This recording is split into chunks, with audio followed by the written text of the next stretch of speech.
Hello. Hey, Hello. hey. Well, thanks you guys for joining. I'm so happy you guys are here. Um, my name is Saquon. Everyone here refers to me as Ford, which is a character that I played on a server that we play on together. So I'm going to do this up front so we don't. So when all of us are tired and when I'm tired and I'm just jazzed, I can't speak well. So I'm going to do this up front. We are Twisted Perceptions. The game we are playing is also called Twisted Perceptions. I've created this campaign completely from scratch. All of our maps, most of our stat blocks for any of our like special monsters and things like that. We have all kinds of social medias. We have Instagram. We've got TikTok. We also have a Patreon that we're hoping to get supporters. I said this last week. If you were here, you would already know. But basically, we all got jobs. We all take care of our own things and things of that nature. The reason why we have Patreon is because we all live in different states, and we would love to be able to play Dungeons and Dragons all in person with you for you guys. So that would involve a lot of money, obviously. So that would involve us being able to rent out a spot. I believe we're looking at Nashville, Tennessee, as a place we could possibly go to play a game. So if you guys want to help us out with that, Patreon for monthly givers, or you could also just be a one-time supporter. That's perfectly fine. And the goal is to either be able to play maybe like a mid big time game fight or something like that, or the whole season finale. That would also be great. So if you guys want to help us out there, that'd be great. You can follow us on our socials to just keep regular updates. And before anything else happens, I would like everyone here to introduce yourselves as who you are and as your character and what your character looks like, because we didn't do that last week. Let's start with David. All right. David. I actually, my character's name is Connor Gloomhand. He is the cleric of the group. Uh, so just to kind of give you a little bit more info on that, he is pretty much coming from Whispers Bay, a couple of years into the current base future. He has traveled through the actual world that Ford has made, and he bumped into the group last week as we actually played. So, where he stands now, he's curious to know what's going on with this group, especially Azurus. With her, we know each other, and he's just like, I don't know who you are. So he's waiting to see what happens. Let's go on from there. Shaq, how about you? I had a feeling. What's up, everyone? I'm Shaq, and I play Azura Zerosa, who is a fighter arcane trickster rogue. It can always be found with her familiar Katai, who is a adorable, colorful little lizard who has a perpetual mum. She's a half elf, so I've got to get the vibe going. Kind of got some little rough and tumble done, reddish brown hair. She's got one brown eye, one green eye, and always looks like she's ready to punch you in the face. And yeah, that's her. Riley? Give me just a moment. I'm setting some stuff up. Nice. Nice, perfect. Y'all told me to, okay? All right, let's go to Sean. We'll get to All Riley. right. I'm Sean. I'm playing Vinthana, Azurus' surrogate older sister. She's half elven as well. She's half drow. Long white hair, purple lavender eyes. She's a genie warlock, shadow sorcerer. Kind of a dark, tragic past, because every D&D character has to have one, pretty much. And she'll pretty much follow her sister wherever she goes to protect her, even if she doesn't quite believe the story she's telling, but it's her sister. She's not going to not trust her. So, yeah, that's Ben. I'll be playing Ramanor. He's our Furbolg paladin, standing at 9'6", so he stands out in the crowd, quite literally. He technically, his favorite drink is milk, but everyone hates him for it, apparently. So I guess we're working against him, or working to get him off of that. Well, no, as of last week, it's ale, remember? Ah, no, he didn't say his favorite drink was ale. Well, he definitely So enjoyed that the ale is so your we're new getting milk. there. So we're definitely getting there. We have turned the paladin into an alcoholic. All That right. is how well this group is starting off. Fun.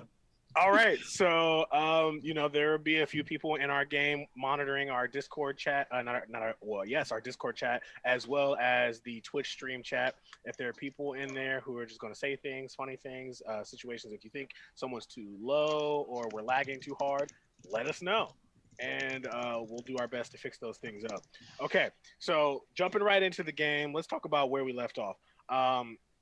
As you guys might see, there's a person that is not here. Calmildan Toldor went up onto the roof of the inn, and everyone decided to go to sleep after that. Connor decided he would go back inside, and everyone set up their alarm spells, but not having an alarm spell for outside of that inn that they were in. The sun slowly rises, and people start to awake. You smell the smell of bread in the air. You look around, and everything seems as if you left it. There doesn't seem like there's anything crazy. The boys look around and find that there is Cal still not in the room. What do you do? Well, it's daytime at this point, so I can't do what I wanted to do, which is fly up to the roof. Romanor is still sleeping. Of course he is. Snoring loudly. Double, of course he is. Connor would probably go over, try to rouse the sleeping giants, as is. Oh, well. What's going on? Kyle didn't come back, or at least not in here. Did you say anything by chance, or? No, I kind of fell asleep with, well, I thought I had that little lizard thing on my chest, but I don't remember now. Okay. Connor would sigh, walk out to the room, walk over to the girls' room, and just knock on the door. Azurus will wake up, alert. What? Yeah, good morning. Have you, by chance, seen hide or hair of Cal? Been in the room all night, so no. Why, is he gone and run off to find a tree? Don't know. He's not clearly in our room. She And I like can't gets go up and flying. yanks open the door. You lost the elf. Is it really losing the elf when I don't know anything about said elf? I hate being the one that knows everything. Shuts the door and then looks at the ring. Then, please. She's gonna grab the stone, wake up, grab the stone, bamf out. What? It's still early. What is it? You lost the elf. Which one was the elf again? The only elf in the group?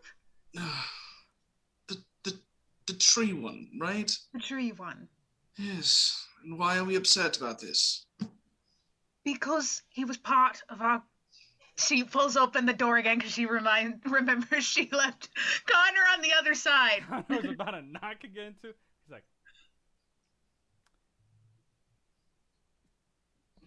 What? Why did you lose him? okay. You remember telling me yesterday how you followed a thing after what's his name? The fox person thing.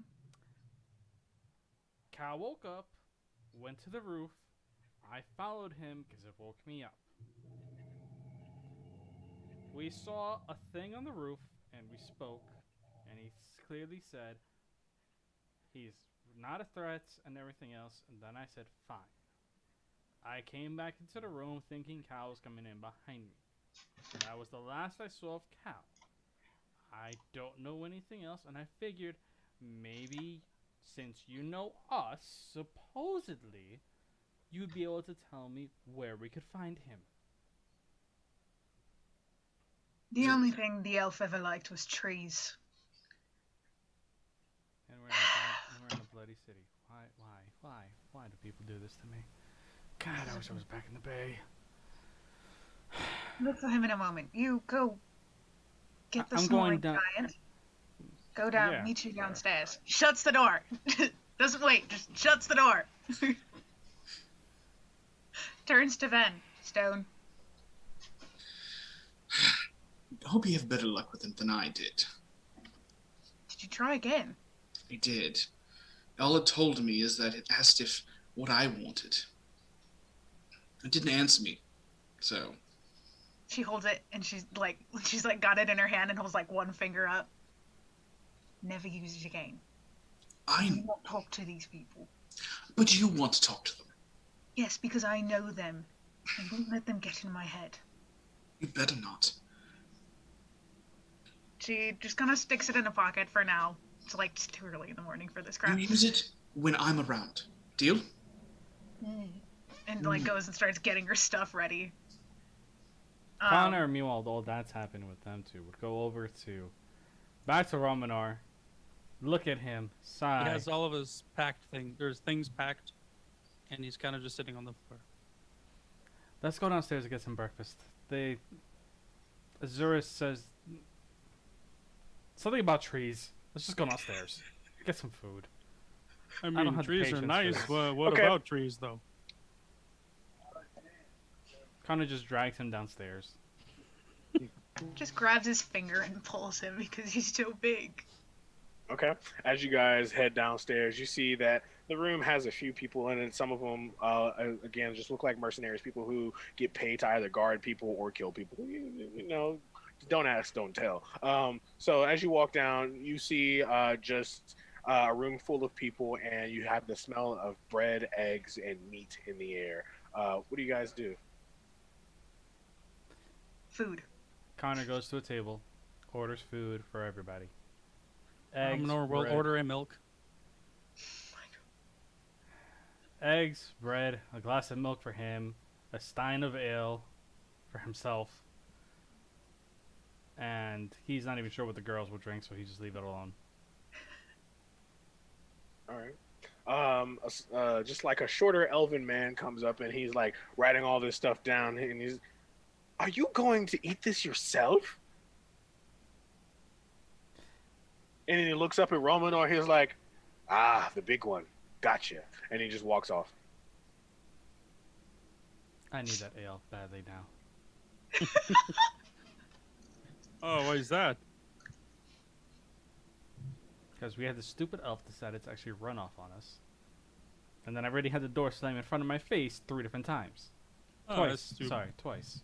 That's too bad. He was a kind of nice guy. A little shy, but I did not want my day to start off with a slammed door in front of my face and actually losing a supposed teammate that I don't even know anything about. I'm sure we'll find him. I'm sure. You see as he walks up to you with just kind of like this giant plate, both of his hands are full, and he kind of like stumbly just drops them onto the table, not really spilling anything, spilling some of the ale onto the ground though, and he just kind of shoots his hand out to you, holding the ale out, waiting for you to grab it. Connor just grabs. He looks at you. He says, "Ah, yes. As I was cleaning the chimney, I found something. You were the only ones that were here." That stayed here last night. So, and he hands you like a half-burned piece of paper. Takes the paper. He just walks off, and when you look at the sheet of paper, it says in common. It's half-burned, and so it's really only got a couple of sentences on it. It says, "I know nothing of the spells that allow us to switch in and out of planes, but I can figure out how to go in between planes. Ethereal, if you will." And at the bottom of that, it says Volume 1, page 3, page 10, end. Flips the page over. There's nothing there. Where the? What you got there? I don't know. Apparently, this is a piece to a volume. Hands it over to Ramanar. Maybe you know something about it? Looks at it. Is there any, like, can I make a roll to see if there's any, like, hidden message in it? Sure. He doesn't have it. He doesn't know thieves can't. That hasn't Give me an investigation check. All right. That's a 2. You know, you're so tired, you're still struggling to read the sheet of paper itself. Huh. Yeah. There's the whole, like, parent thing, like, Wah wah wah wah wah wah wah wah wah.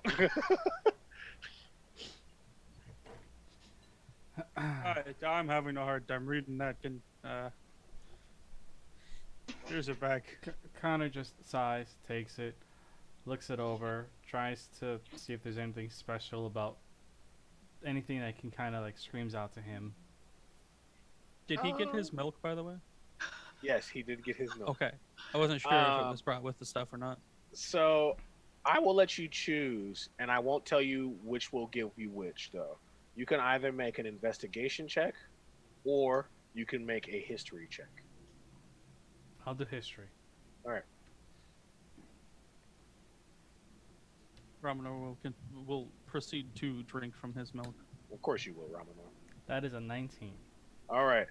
So as you look over the sheet of paper, and the word ethereal stands out to you, and you recognize this word because every adventurer worth their salt has come across a hag every now and again, and hags tend to, step in between planes, using their etherealness ability. Okay. He puts the paper down. He drinks from his stein. He puts that down. So this is referring to hags in some manner.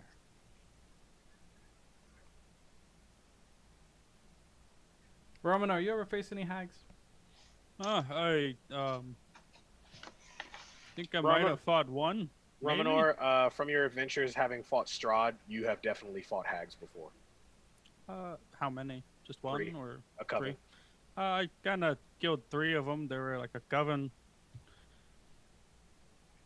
Yeah. What do you need to know?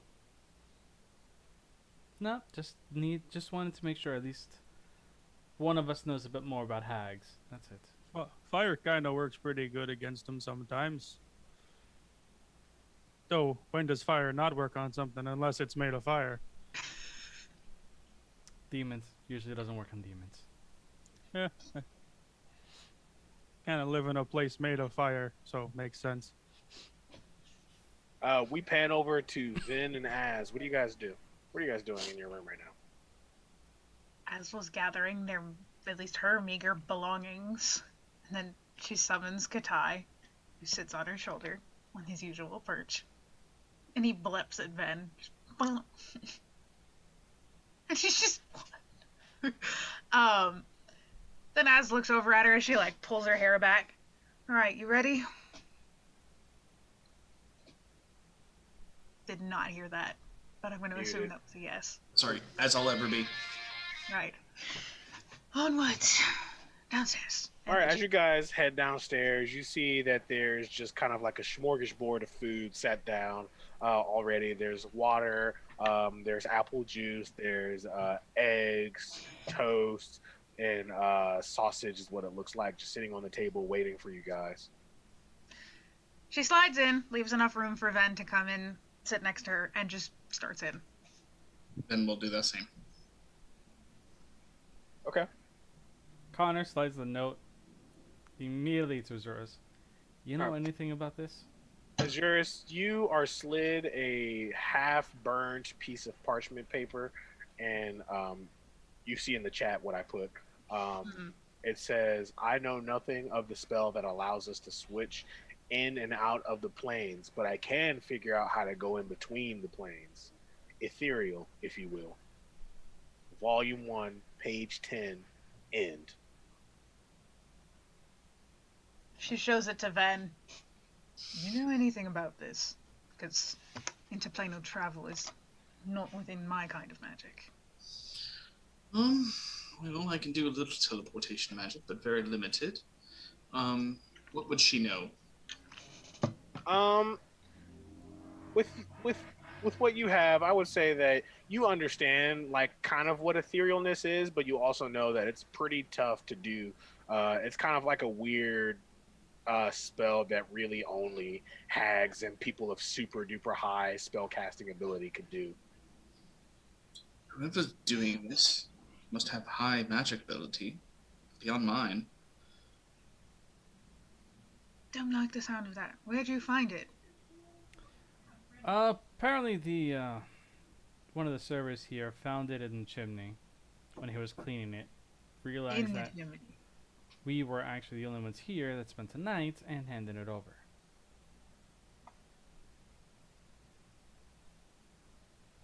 Hearing that, Ven's going to go up to where the fireplace is. Is it the fire lit right now? The fire is not lit, no. Can she search the ashes for anything else? Sure. As you search the ashes, you find what seems to be a leather book cover. On this leather book cover, it says, I'm trying to remember. I'm sorry, I didn't write this one down. Yeah, what it says is just the Guide to the Ethereal, Volume 1. One. So she's going to take that back to the group. Well, someone's trying to hide something. She's going to drop the book on the table. Az takes it and just like she like dusts it off away from the food and just kind of like smacks it against the chair to get some of the ash and soot off of it, and kind of looking it over. And it's just the cover, right? Yes, just the cover. Just the cover. It kind of looks like. Yes, someone's trying to cover something up, but I mean, look at where we're staying. It's not exactly uncommon for somebody to try and get rid of something. Worth keeping. Shoves it in a bag. How bad does the book look burnt? The cover or the page? The page. Well, the page in the book complete. Okay, well, so the just page is half burned, so you can only read that part. And then the cover itself seems as though the leather has started to recede into itself. It's starting to shrivel up almost, but you can still make out the what it says. Would a mending fix it? No. Damn it all. I was going to say, you can see that from the cover itself, it seems that there are multiple pages ripped out of this before it was burned.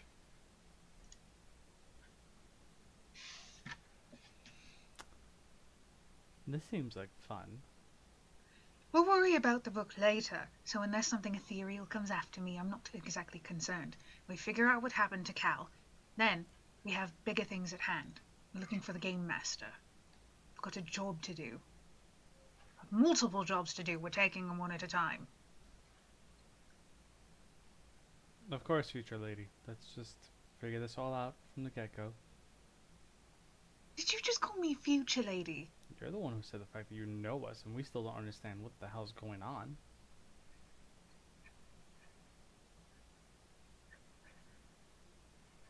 She's trying so hard. Her first instinct is she just wants to reach over the table and smack him, and that's written across her face. She wants to hit him. As I need you to She's give not me going to. even or odd, my friend, for a Odd. deja vu die. Odd. Yeah. I rolled a natural 20. You do not get it. Sadness. Anyway, she's trying really hard not to smack him. So Okay. she just sits back, shoves a bit more food in her face, and then stands up. And on we go. And then just walks out the door.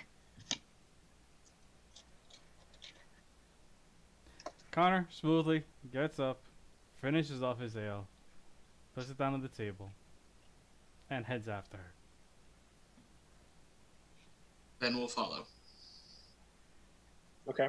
As you guys walk out of the door, you see a woman who seems to be far too nicely dressed to be in this side of town. Okay, and she approaches. Who's the first one to walk out? As she approaches you, and she says, "Hello. I'm looking to get to the City of Lamps, and I need someone to take care of me. Are you free today?" Where would the game master's in Orstead? I need the map. I need to know how far away Orstead is from the City of Lamps. It's on the way. Ramonor picks up a couple more pieces of bacon and then follows. Takes the food with him. Az is still trying to compose herself from trying not to smack Connor across the face. She sees like the pure anger on your face, and she starts to kind of slowly back away. She's like, "It's okay if you're not able to. I'll ask someone else. That man behind you seems as though he's a little bit nicer. Should I talk to him?" Yeah, that one's with me. She just collects herself. How much are you paying? 50 gold each. Decent enough. She turns to the others. What do you say we take this one on our way? Sure. What's going on? I'm just Would you trying. like to protect the pretty lady? I can do that. She starts to blush. It's like, "Oh, pretty. I just need to get to the City of Lamps. My father lives there. Can you help me?" I'm always down to help somebody. We'll take you. But we're off All right. now, unless you've got a problem with it. She looks around, and she says, "Yes. Can I just take a second to go inside the tavern and grab some things?" Go ahead. All right. She kind of moseys in, trying to get past, and she kind of runs into Ramonor as he's walking out, and she's like, "Is this one with you too? Yes. J- hi. I feel safer in any moment. All right." And she just kind of goes, and kind of closes in and walks out with just kind of like a small loaf of bread in her hand, and you can see that she's filled like a little satchel with some water for the travels. Ramonor like ducks out of the tavern. She says, "All right then. How should we take this? Should I be in the back? Do you have a wagon?" Right, not miss. You're walking in the middle. And Azurus takes the lead and figures that the two men will tail. Because she knows Ramonor Ven's will- not going to leave her behind. Like, Ven's going to be right there. She's like, Ramonor will take rear guard. Connor Shield on back. follows in the rear. He's just utterly confused as to the turn. He's just like, where? what? Why? Ooh, Let's go. Ramonor will store his shield that's almost as tall as him on his back. Okay. Are you guys ready to get on out of here then? Mm-hmm. Yes.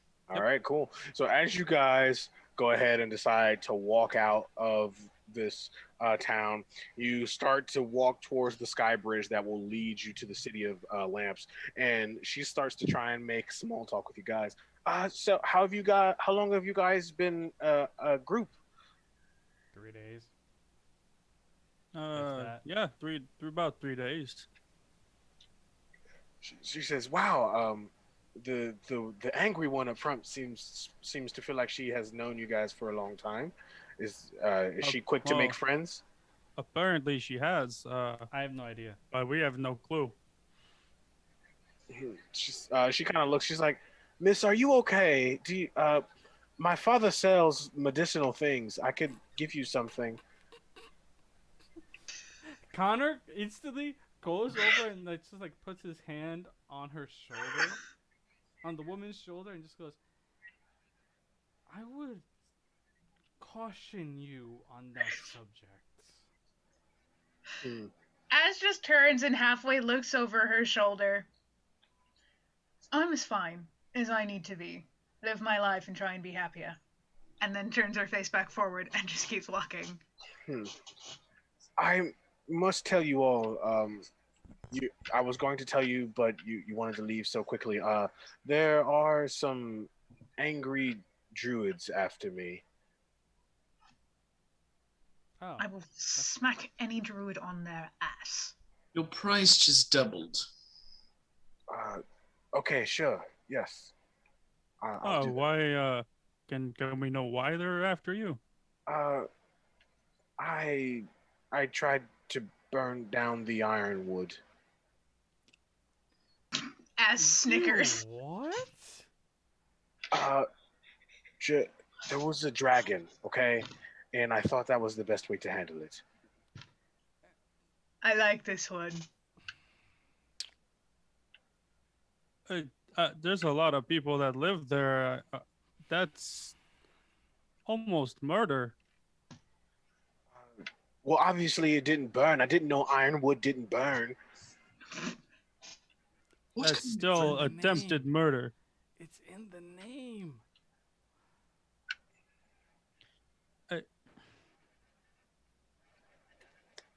Connor, with your high-ass passive perception, you notice that there are two elves sitting high atop the trees.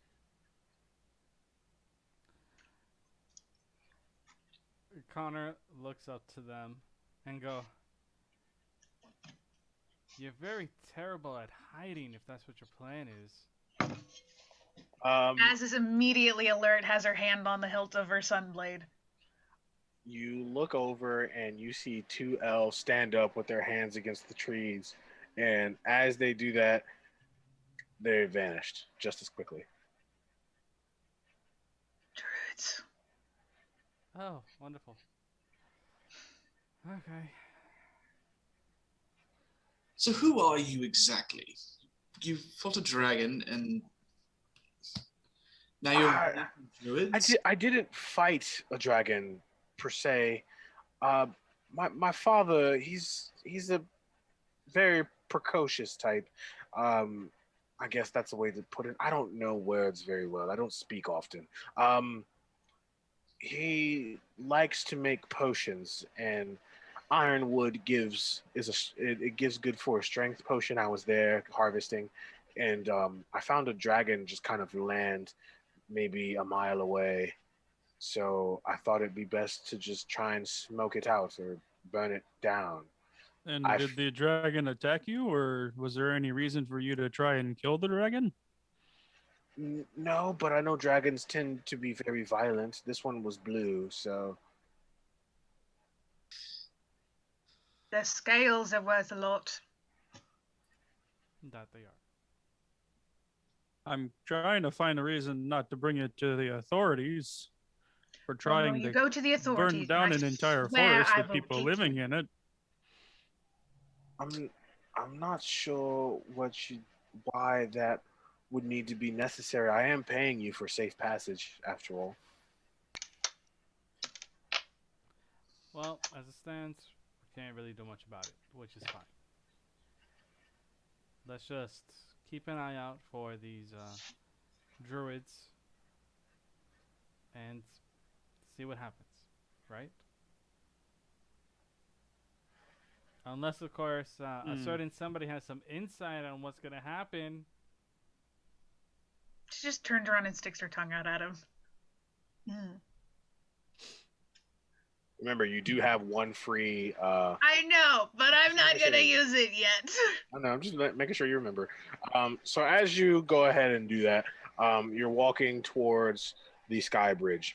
You finally get to almost a landing where the steps are, but then you see a tree of all things begin to move, and then as that happens, two more trees come from the other side, and boom, you see three tree blights standing in front of you about 100 yards away. Tree what? Tree blights.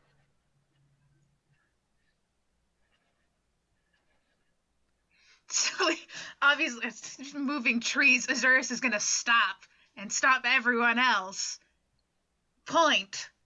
Look at this chick. If I think for one moment any of these three are in remotely actual bits of danger, we're leaving, and you can go and join the Ironwood. And turns back around. pulls out the hilt of her sunblade and turns it on.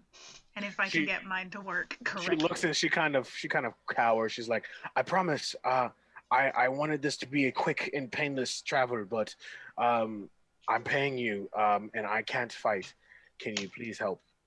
And she just kind of puts her hands up. How far away are the blights? They're about 30 feet away from you. Okay. Ven's gonna start drifting off from the group a little bit, get herself at least 15 feet away from everyone else, just to make sure that she's not walking forward more. She's staying 15 feet parallel to everybody else. Okay. Az would recognize what she's doing. Az is just a full frontal. She knows this, so she's just getting ready. She looks at the other two. You ready? Connor is just going to not say anything, but take his warhammer in one hand. He's also going to cast. He's gonna kind of spark a sacred flame in his hand. As ready as I'll ever be. As you do this, you see the tree blight look to its left, and it sees the other two tree blights, and that tree blight then just immediately starts attacking the other two. Romanor, having worshiping the Wild Mother, you realize that tree blights hate each other. It's rare to ever see a tree blight standing alongside other tree blights. I think they might handle the problem on their own. Yes, but they're kind of in the way. Yeah, well, do you want them to hurt each other and then we kill them, or do you want to kill them when they're full health? Fine. So she's just standing there, sword at the ready, like, when can I hit something? I don't know.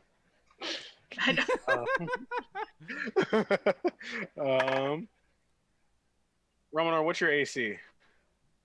21. 21. Romanor, you feel kind of a light bump against like your back. And you see kind of like you turn around, you take no damage, but you turn around and you then just see like a field of grass that was not there.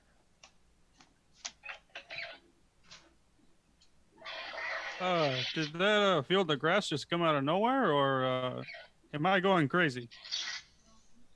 Looks over. That's new. Anyone here speak Druidic? No. Okay. Not a single druid. All right, so you guys hear some like weird mumbling sounds that seems very foreign to you, and then all three tree blights stand upright, and then their focus seems to be on you now. Do we hear it all around, or do we hear it from behind? You hear it all around. Field that just appeared. Ooh. You hear it all around. Joy, and now she's pulling up her blade again, and she's like, okay, and now we get to fight.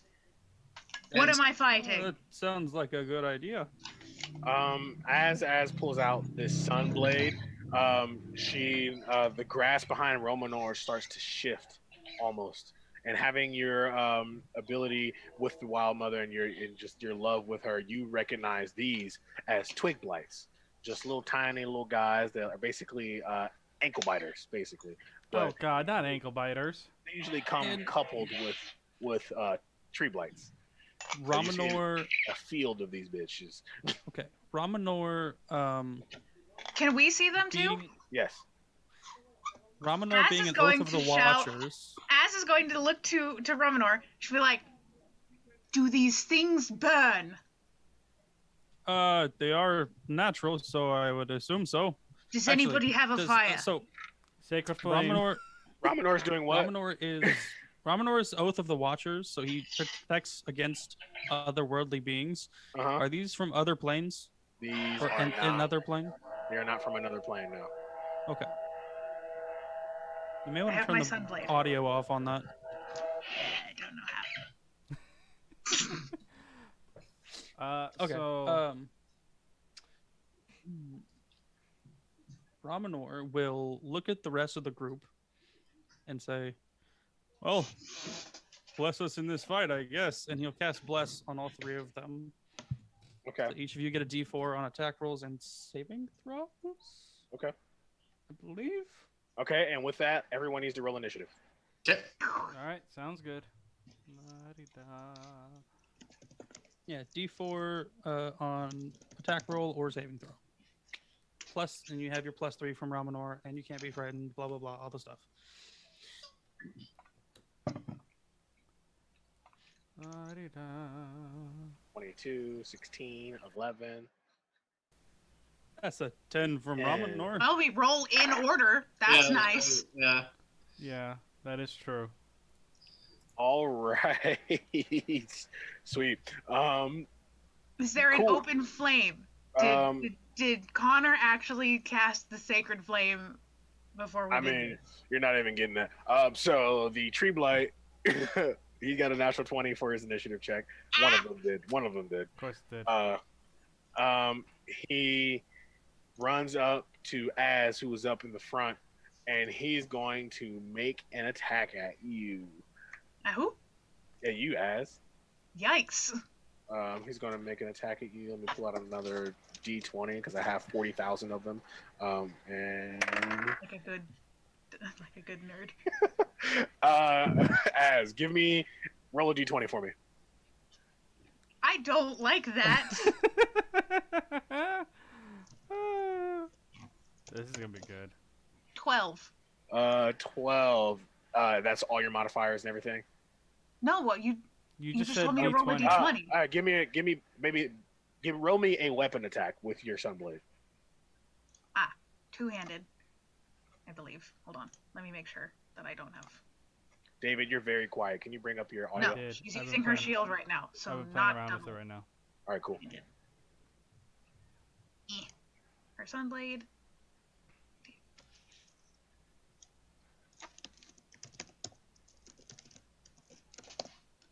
18.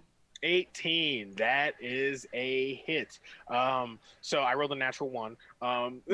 So the tree blight goes to swipe, and you see that its arm almost extends into a bunch of wooden tendrils. And as it does and tries to wrap itself around you, you look at it and you just kind of nod, and you're like, okay, so this is what it is. And you take your Sunblade and you sweep down, taking off its entire arm. Roll me double damage. Ooh. Can I get sneak attack because I have Katai on my shoulder? No. Okay.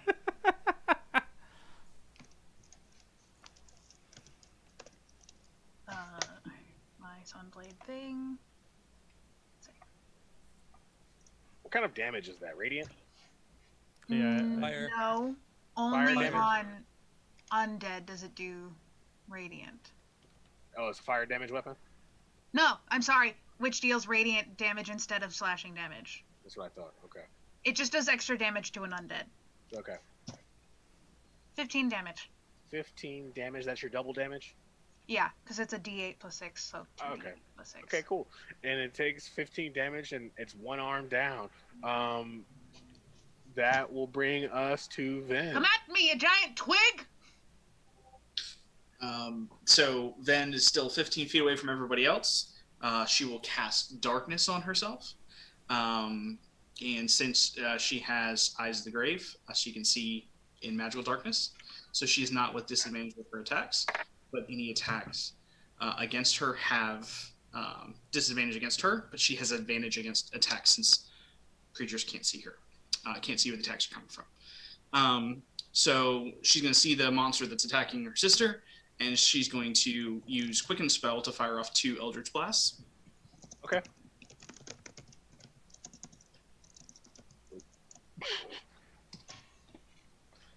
Cool. And hold on. Oh, it's got to go as cast. Hold on.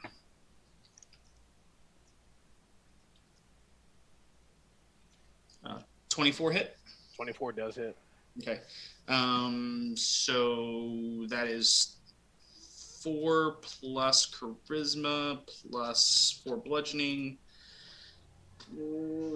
So 13 damage. 13 damage. All right, cool. And she has 2 Eldritch Blasts because of her Oh, level. okay. Okay, cool. Rolling the second one. Yep. 15. 15 does hit. Okay. So then that is 14 damage. All right, cool. 14 damage. Okay, yep. I'm here. Gotcha.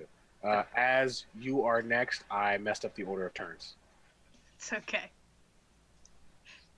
He got so She let her- excited with she the let- first She just fight. dodged, Okay. lets her sister get in a few shots, and was like, "Yeah, that's right. See what happens when you come at me." Just taunting, because she's been itching for a fight. Cool. She gets to make 2 attacks. There isn't any fire around though, because she was gonna do something cool with that. Forgot to add, everyone has +4 to their initiative, so it's 4 above what they rolled. Oh, other wow. than Ramen. I think we'll just sit on this for now then, so we don't Yeah. have to mess too much up. So, she's going to make her 2 attacks at the thing that was out here smacking her. Eh. First one is a 22 to hit. That hits. Yes. I guess I'll clear that with the GM. Maybe GM will keep in track where everyone has +4 except for Ramen, because that's what he rolls. Okay, cool. Do I get sneak attack now? Because it's my No. turn. Why would you get sneak attack? He can Because see. Katai He's is looking an right at enemy you. of the enemy. He's looking right at you. But no, sneak attack doesn't have to do with actually sneaking. It just says you have to have advantage or an enemy of an enemy, or an enemy of the person that you're attacking. I'll say Katai does not count for that Okay. because that'll give you sneak attack almost every time. That's unfair. Okay. That's fine. Okay.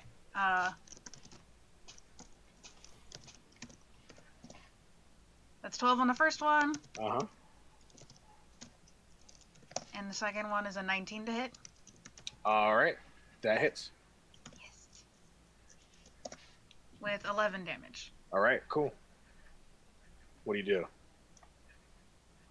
She just takes her sword and freaking because she's got her shield up. So she's one-handing the sword and just takes Okay, it. cool. Stab.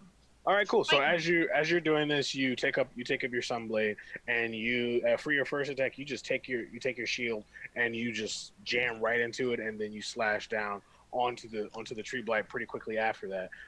As you do that, and you see that you've pushed this tree blight back a couple of feet, you then kind of turn around just for a second, just to jump back, and then you see that there are now a swarm of twig blights about to attack Ramanor, my friend. Oh, you can try. I doubt you're gonna hit. Bunch of twigs. Ramanor gets taken down by a bunch of twigs. I 14 need this now. does not Nature hit. betrays you. You gotta beat 21. All right, cool. They all jump up at you and they kind of ting ting ting ting ting ting off of your armor, and you're just kind of like, okay. And with that, we have. Did I just hear a wind chime? Apparently. Ventana's already gone. Connor. Okay, so now we're at our second tree blight. He does wear chainmail. Yeah. At our second tree blight comes up and pushes the other tree blight out of the way that was in front of Az with like contempt. He's just kind of like throws him to the side, and then he swipes down at Az as well. Oh, joy! Az, what is your armor class? It's Well, normally 18, but on a reaction, I can make it a 22. Okay. Yeah, he rolled a 2. Okay. He did it. I think I'm safe. Yeah. He swipes down at you and like just having so much contempt with the motherfucking other tree blight. He just like doesn't even look at you as he's swiping, like he's trying to show off or something like that. Yay. Try and- harder! Connor, my friend, you are next. So, seeing this, Connor would, in all prosperity, just be like, you know what? Screw this crap. And he will cast Sacred Flame. Okay. Where? at the actual, he's not gonna worry about the twig blights because they kind of just bounced off of Ramanar. So he would end up casting it at the actual tree blight that just tried to swing at Azurus. Okay.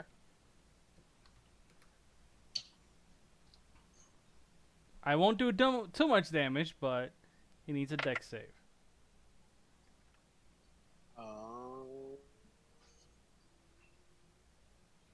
Of what? He needs to beat a 16. He needs to be a 16. Yeah, I beat a 16. So he's going to take half damage of double damage, so he's still going to take full damage. So he's going to take 5 points of damage. All right. Ramanor. Oh, it's my turn now. Okay. Ramanor will look at the twigs that are attacking him. We're both creatures of nature. Come on, why you gotta hit me?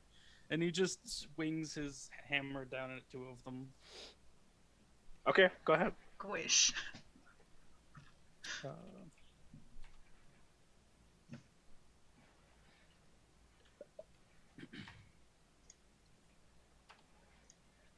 It's a 19 to hit.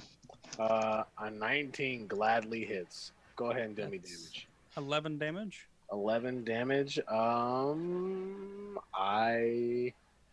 right, cool. Is that it? The one that he hits, he's gonna knock at least 5 feet away. All right. With his So pressure ability. as you do this, you kind of like, you're like not even taking these twig blights seriously. You kind of take a little pose. You like wiggle your butt out a little bit. You take like a golfing pose, and you just one of the twig blights, and just the sheer force of this attack actually knocks the rest of the twig blights back another 5 feet as well. And they're kind of looking at you, waiting to like for the perfect opportunity to attack. Ramanor takes a step forward. Let's do this again. And that is for the third tree blight to come up. No, and- he's got to swing one more time. Oh, he's got one more. Okay, go ahead. 23 to hit Okay, and 10 damage. 10 damage. Okay, cool. So, how do you want to kill one of the twig blights? He's just gonna Kill do the his stick. pose again Kill and the just stick. just knock it completely out of the park. You knock this twig blight so high up that it kind of disappears into the ray of the sun, and all you hear is. And, there's just, like, And Ramanor just like looks off in the distance. 4. and you see I the never like, thought I'd see the day you went and killed a stick. and so you want to go ahead and like you see the rest of the twig blights kind of make way for you, and they kind of like get on one knee, but then you hear again from all directions some weird mumbling, and these twig blights once again become very hostile towards you. And it is now the third tree blight's turn, and it is going to run at Connor Gloomhand. It's going to run its full movement speed past as you get an attack opportunity. Me? Yes. Yay.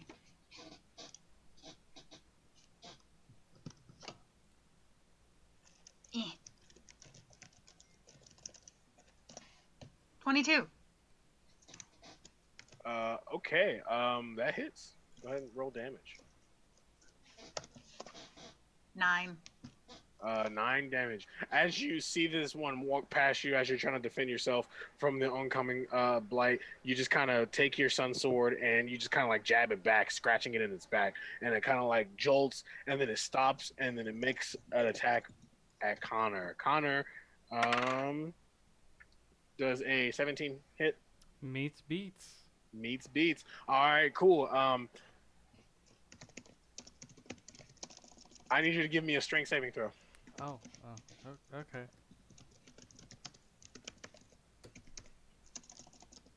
17. 17. That's a fail, sadly. God damn it. You are now grappled, my friend. You Oh, wait. are... What did you use on? I just realized. He used bless or? Yeah. So if you miss, then add a d4 and see if you hit. Or if you I fail just a realized, save, but never add mind. A d4 little to later. it. I just realized it's too late now, but yeah. Okay, cool.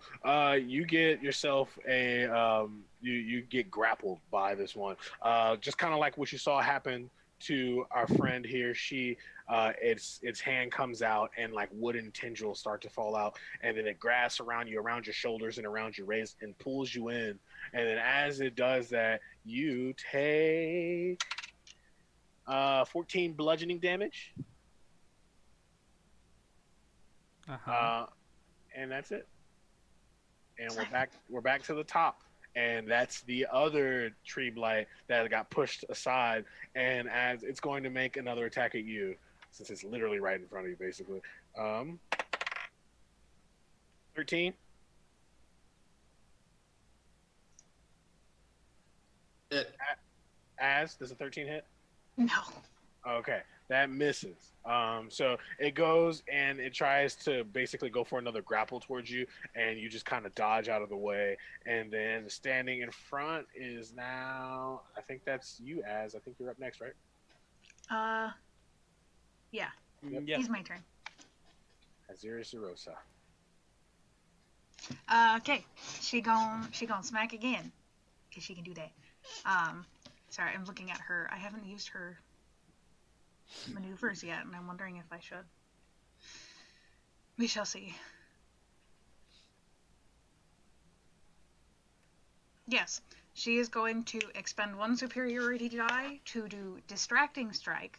Okay. So if I land a weapon attack, well, I'll use it if I hit, because I can only use this when I hit, and I'll tell you what it does if I actually manage to do anything. Okay. So 26. Okay. Okay, now she expends one superiority die to do distracting strike. I'll roll. It's a D8. I roll it. I add it to the damage, and the next attack roll against the target by an attacker other than me has advantage if the attack is made before the start of my next turn. Okay. Cool. So anybody else who hits this tree will get advantage before the start of my next turn. So hit the tree. Okay, so that's an extra D8.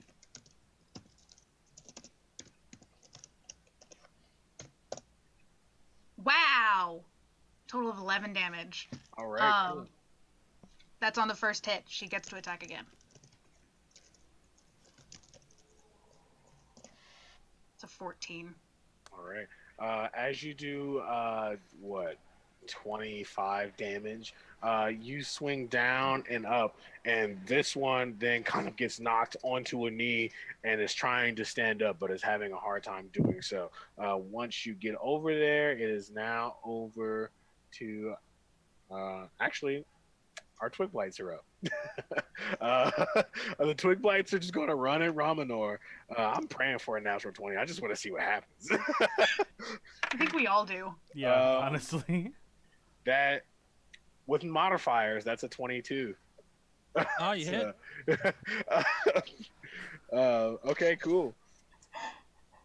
And it will do.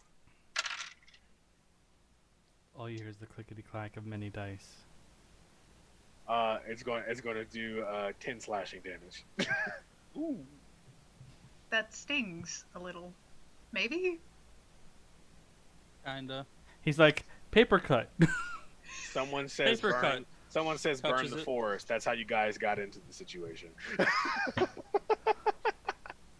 Paper cut. Burn the Touches it, forest. heals That'll it. stop them.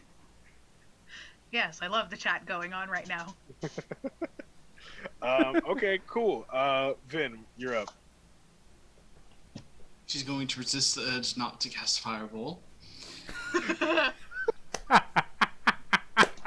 If you give me any kind of open flame, Azurus will take advantage of it. Well then, Hit the tree! first she's going to quicken another Eldritch Blast at the tree that has advantage. So she'll fire that off. They're calling for fireball. I don't know if you want to do it. Okay. let's get the Eldritch Blast off first. Quicken that. maybe not a fireball. We don't want the Angry Druids after us, too. Yeah, agreed. All right, so let's see. Here, I'm just gonna roll a d20 to add the modifier as I'm gonna do it.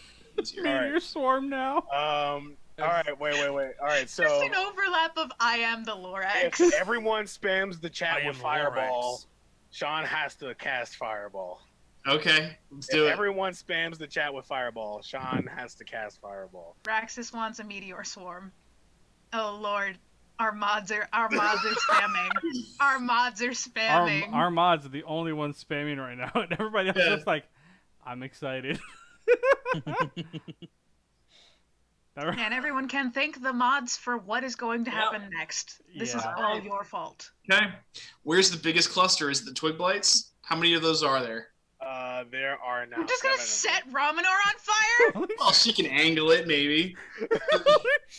Yeah. We're just gonna set the paladin on fire. First we make him an alcoholic and now we set him on fire. Why not? This is what happens when you. Yeah, sure. Shoot the big trees! I'm gonna cry. Big trees. All right. Ramanor looked a little cold. He looked a little cold. He does wear a lot of metal. Don't cast heat metal. Don't do that. I'm across the spell off the list. So she's going to cast Eldritch Blast, but then she goes, no. Fireworks. And she's from within this cloud of darkness, you just see this laser beam of fire just reach out. And it's going to go past the trees to like 18, 19 feet behind them. The And tree then blights or the twig blights? The tree blights, because there's Okay, two cool. of them right next to Az, right? Yes, exactly. So it's going to go past them, like 18, 19 feet, and explode backwards. So it doesn't hit Az, but it's enough to catch both of them in the 20-foot radius. It is indeed. I need you, as well as the damage, after I roll my deck saves, I Yep. need you to roll me a d20 straight. Okay. Deck save for Fireball is 17. What have you done? One has a natural 20, and the other one had a 6. Okay. So one of them is crispy and the other one is just a little sick. Toasty. He's Nat made 20. out of ironwood. Nat 20. Oh wow! Yeah. All right, first Yeah. first I player don't know nat if 20. I'm happy about this. I'm a little scared. Okay, Okay, since that's you fine. rolled a nat 20 for your fireball, I'm going to say, as a dungeon master, that you, as a wizard, all wizards just want to cast fireball for some damn reason. You know this spell so well that it's less of a fireball and more of a fire laser. And you just take your hand and boom, right at both of these guys as hard as you can. What are you doing? She's a sorcerer. How much damage? Show me your damage. Oh, hang on. I didn't roll any roll damage. I was like, I didn't know what the D20 was going to do. Okay, Roll it's me your 86. damage. So, Roll me your damage. Yep. yeah. Was it double damage for that? It's Yep. double damage because it's fire. It's So fire. 16d6. 49. 49 damage. And that's a lot of low numbers. It I'm is a sorry. lot of love, yeah. That's a lot of low numbers. You got 49 damage on one of them, and the other one comes out completely unscathed. You see one of the tree blights stand tall, and its arms and body glows and shines. Ramanor, as you look back behind this, being in awe, you notice that this particular tree blight is made out of ironwood and is immune to fire damage. Guys, you may not want to hit that one. It's made out of ironwood. Okay, so I get to stab this one extra hard. Thank you. Uh-huh. The one that came out fine. Like, is the other one still alive? The other one is still alive. Okay. It's a little crispy, but it's alive. Okay. It's a little crispy. So she's gonna again still quicken an Eldritch Blast at it. All right, cool. Go ahead.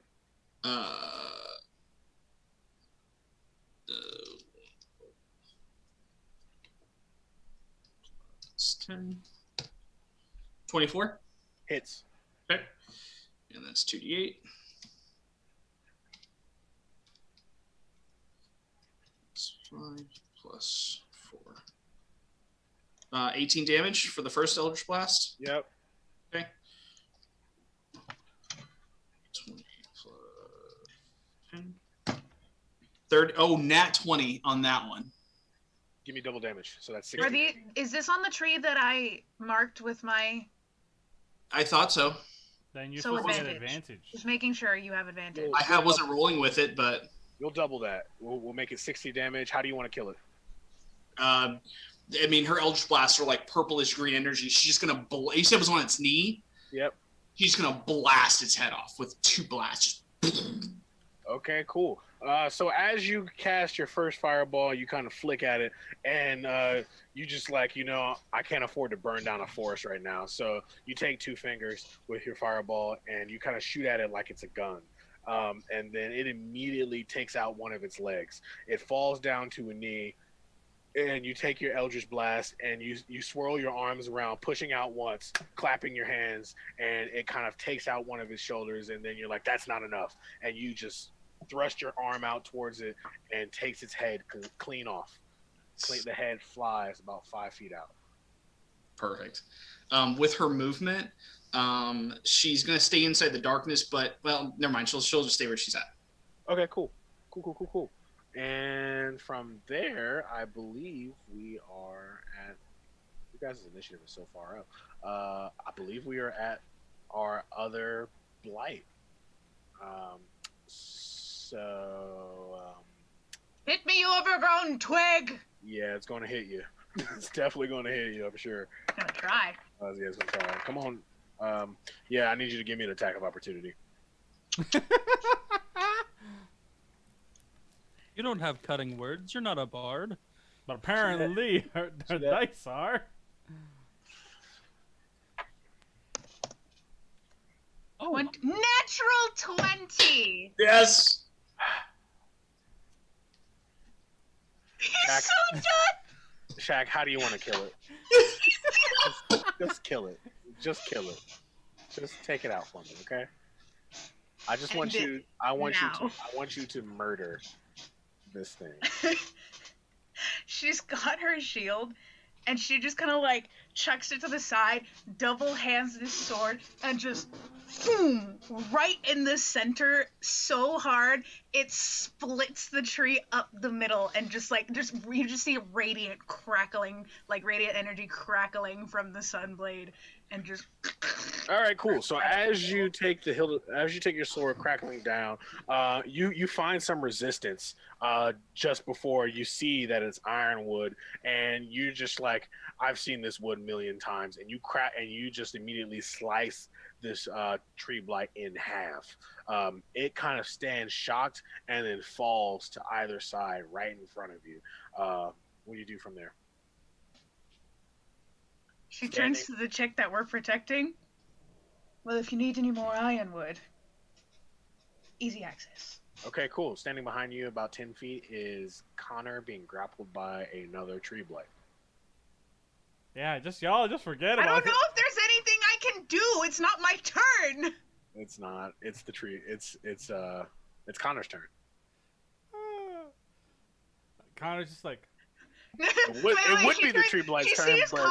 She sees Connor. She's like, so you're just hanging around now? Of course. You were supposed to be the useful one.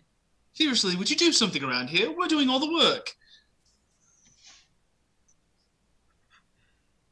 Romnor fighting twigs, meanwhile. Yeah, we've got the big beefy one fighting twigs. Ramanor just kind of like practicing his putt on the twig. Oh, it's a hole-in-one. We have our tanks occupied with twigs and grapples, and the other two are just taking out these trees. So I can just Shut up. I just need to know this. My hand is free, so I can just touch it, right? Yeah, you can just touch it. Okay. It's touching you, so you can touch it. Yeah, I'm gonna end up casting Inflict Wounds on it. Knew that's where that was going. Such a cleric. At 3rd level. Because I don't like you. I did nothing at all! Oof. So it's not Connor's day. Roll me a It's string. not- Roll me a string saving throw. It is not Wait. Connor's day. If it's grappling him, can he just touch it? Like, would he have to roll to hit it? I mean, he is definitely touching that thing. So, would he even have to roll to hit? I would say he would roll to see if the spell goes off in this situation, not Okay. necessarily to roll to hit. Roll me a strength save. We have a call for Romanor playing golf T-shirt. We also had a. Yeah. Yeah, I'm not even gonna bother rolling that D4 anyway because it's just a 10. We also had a. We also had a yeah, call for Ramonor. A you gif took of 13 Ramonor and the bludgeoning twigs. dungeon. How much? 13? 13 bludgeoning damage. Yep. Does it just slam him into the ground? Yep. It just kind of whips his arm. His arm is pretty long. Woo! Ramonor, it's your turn. Oh, okay. Hey, Do big I guy, go do I and see get that one. Do I see Connor being destroyed? Yeah, you see. He's you not see. being destroyed. No, you saw Connor just get bitch slapped by the ground. Thank you. I can't even argue that. It's true.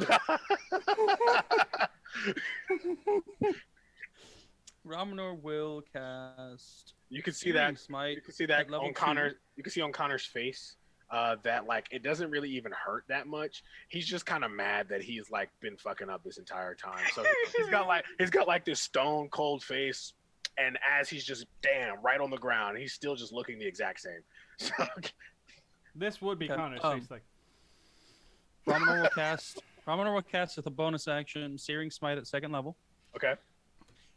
He will then walk over to the thing hitting or grappling Connor and smashing Connor into the ground, and take a swing. All right. Does a 15 hit? Ooh, yeah, it does. It Ooh, does. okay.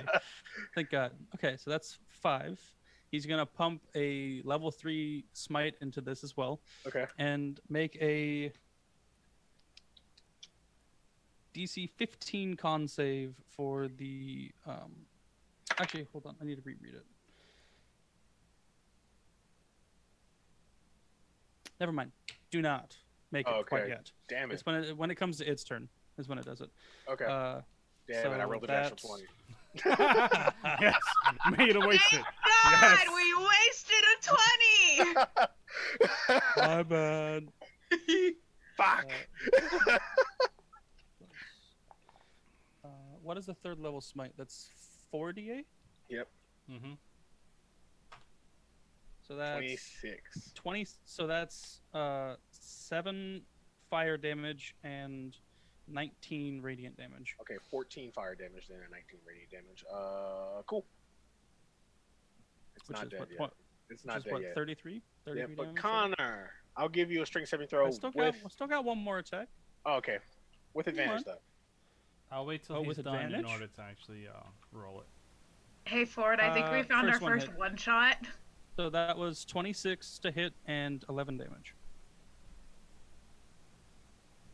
Okay, yeah. I love that. This So needs to 44 be a damage one total. shot. Yes, yes, it does. James, this is gonna be one One shot. of the Twig Blights survives and goes through a training art to defeat the evil golf enthusiast Ramonor. Okay, David, that's the one shot you're running next week. So Apparently so. all right, guys. That's a 12. Alrighty. Yeah, no, wait, hold on. It doesn't even matter. D4 doesn't even help me. It could. All right, hold on. You let me don't know. roll it. You don't know what D4? the DC is to get out of that grapple. That's a Three, 15 total, that's but a I know 15. it doesn't because the 17 I had earlier didn't work. Yeah, it doesn't. I'll try to give okay. you false hope. You take 14 bludgeoning damage. This time, it just takes his arm and throws you into a tree. Not literally throws you, but it just right into just a regular old tree. And yeah, Yeah, at this point, you said 14, right? yep. Yeah, at this point, Connor just spit up blood. Ooh. That's not good. All right, cool. We're back at the top. As you are, Do I have enough movement to get up to this tree? yes, Great. it's only 10 feet Great. behind you. Huh? It's only about 10 feet behind you. Oh yeah, she's running right up to this overgrown twig. Wait, was that the tree's turn? No, that was just him trying to get out. Every time an attack is made against the tree and it lands, he is able to make a strength saving throw. And but when he got smacked into another tree. If he fails, he takes damage.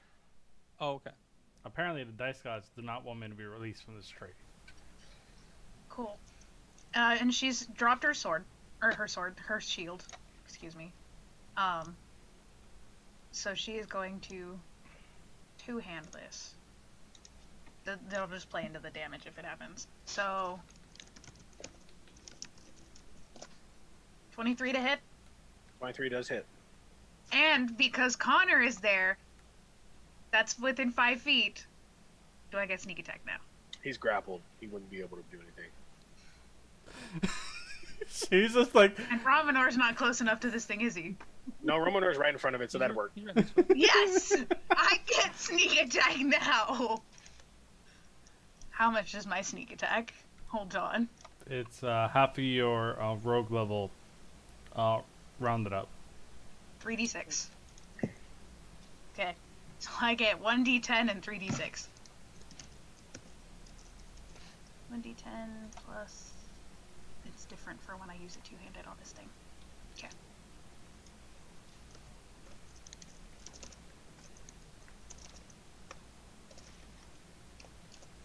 Nah, I can't write commands right now, apparently.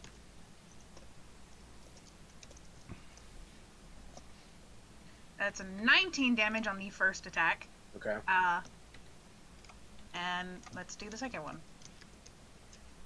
And she's gonna try and, like, she's going for the arm that Connor is currently grappled in and just trying to, like, hack it off. Strength save advantage, right? Yep.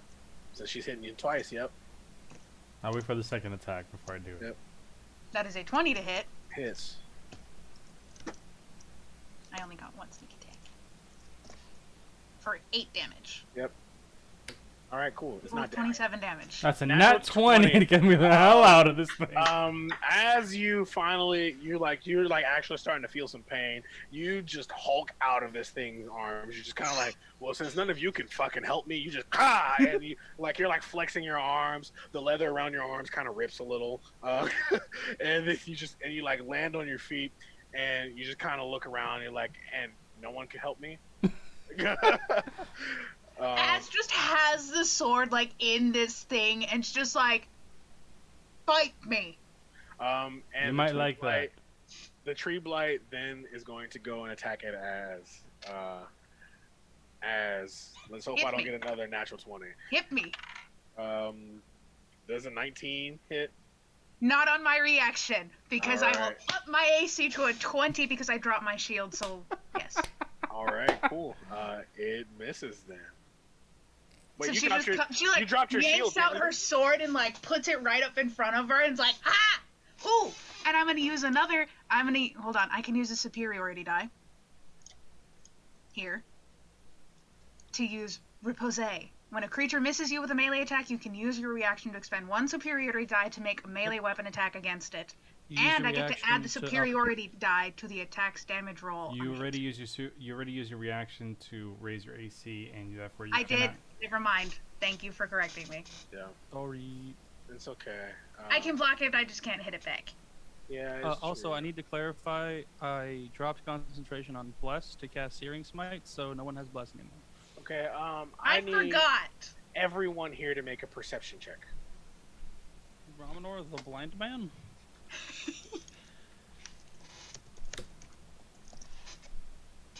22. No. Oh, I'm sorry. 30. Okay. Wow, you rolled a 30 on perception. Wow. 14. 19. Vin, you're the only one, Vin. She's in her darkness bubble. She can't see. Yeah, that's what I'd say. She's in her darkness. She sees nothing. This tree blight tries to become very still, and Vin is the only one that's like, where the fuck did this thing go? A tree just appeared where it is. The rest of you know that it's not a tree.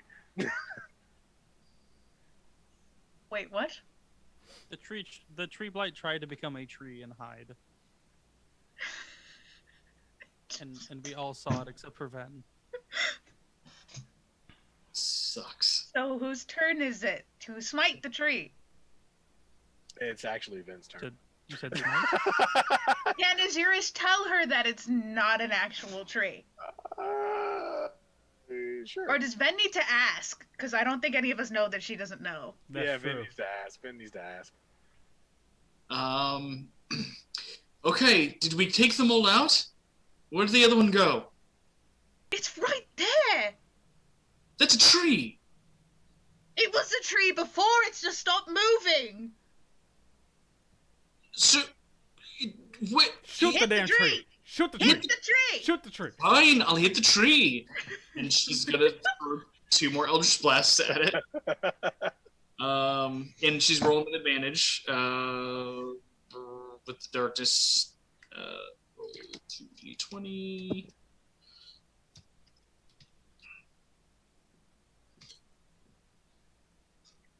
Uh, 24. 24, yeah. Yep, 24. That hits. And then it's I am suspicious about how well most of us are rolling right now, because this is going to come back to bite us later. Hi, and how I'm bad- Connor. I haven't done shit. And how bad I'm rolling, and how bad I've been rolling. Yeah. Romnor's like just been this. rolling normal. I don't know what you're talking about.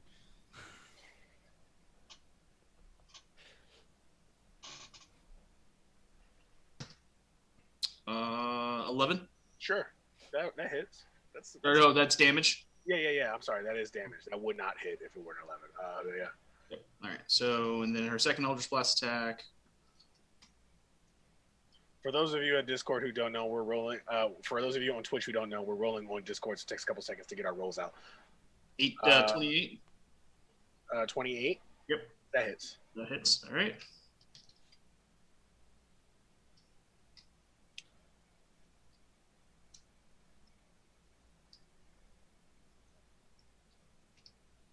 $17 damage. 17 damage. Okay, cool. You see bark start to come off of this thing's back as you hit it, and it just starts. And as you're doing this, you can see that it's starting to take some real damage. All right, it is now the Twig Blight's turn. Constitution save. Oh yeah. 22. That passes, and there's no flame. All right, cool. Let's see. Connor does a 19 hit. All right, Yes, it cool. Connor, you will then take. It's 13 damage. Okay. That's it. As you're up. Those were the twig blights that came up behind you. As it's your turn. Time to kill a tree. Hopefully. Did Ramonor get his turn? Oh, Ramonor, it is your turn.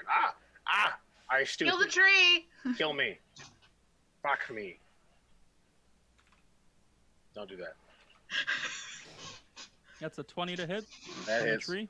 Yep. That's a 10 damage. Yep. And then that's a 26 to hit on the tree. Yep. And I'll pump a 3rd level smite. Screw it. Yep. Yep.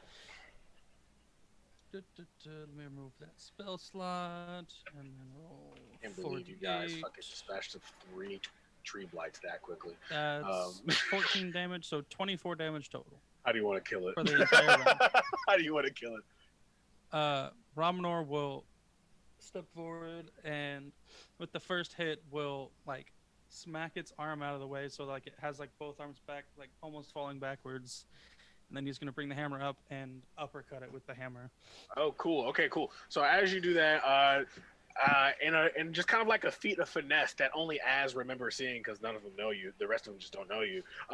You kind of twirl your hammer very lightly into your hands and hit its arm back, and then kind of underhand it with your leading the head of the hammer with your elbow and right into its chin, and it falls back, lifeless. And he looks back to the twigs. Come back, play golf in a minute, okay? As you're up. Left. I'm gonna all go that's left stab is a some twig. twigs. All right, cool. Run over and stab a twig. How Give many me- are there? Just give me 1d20, no modifiers.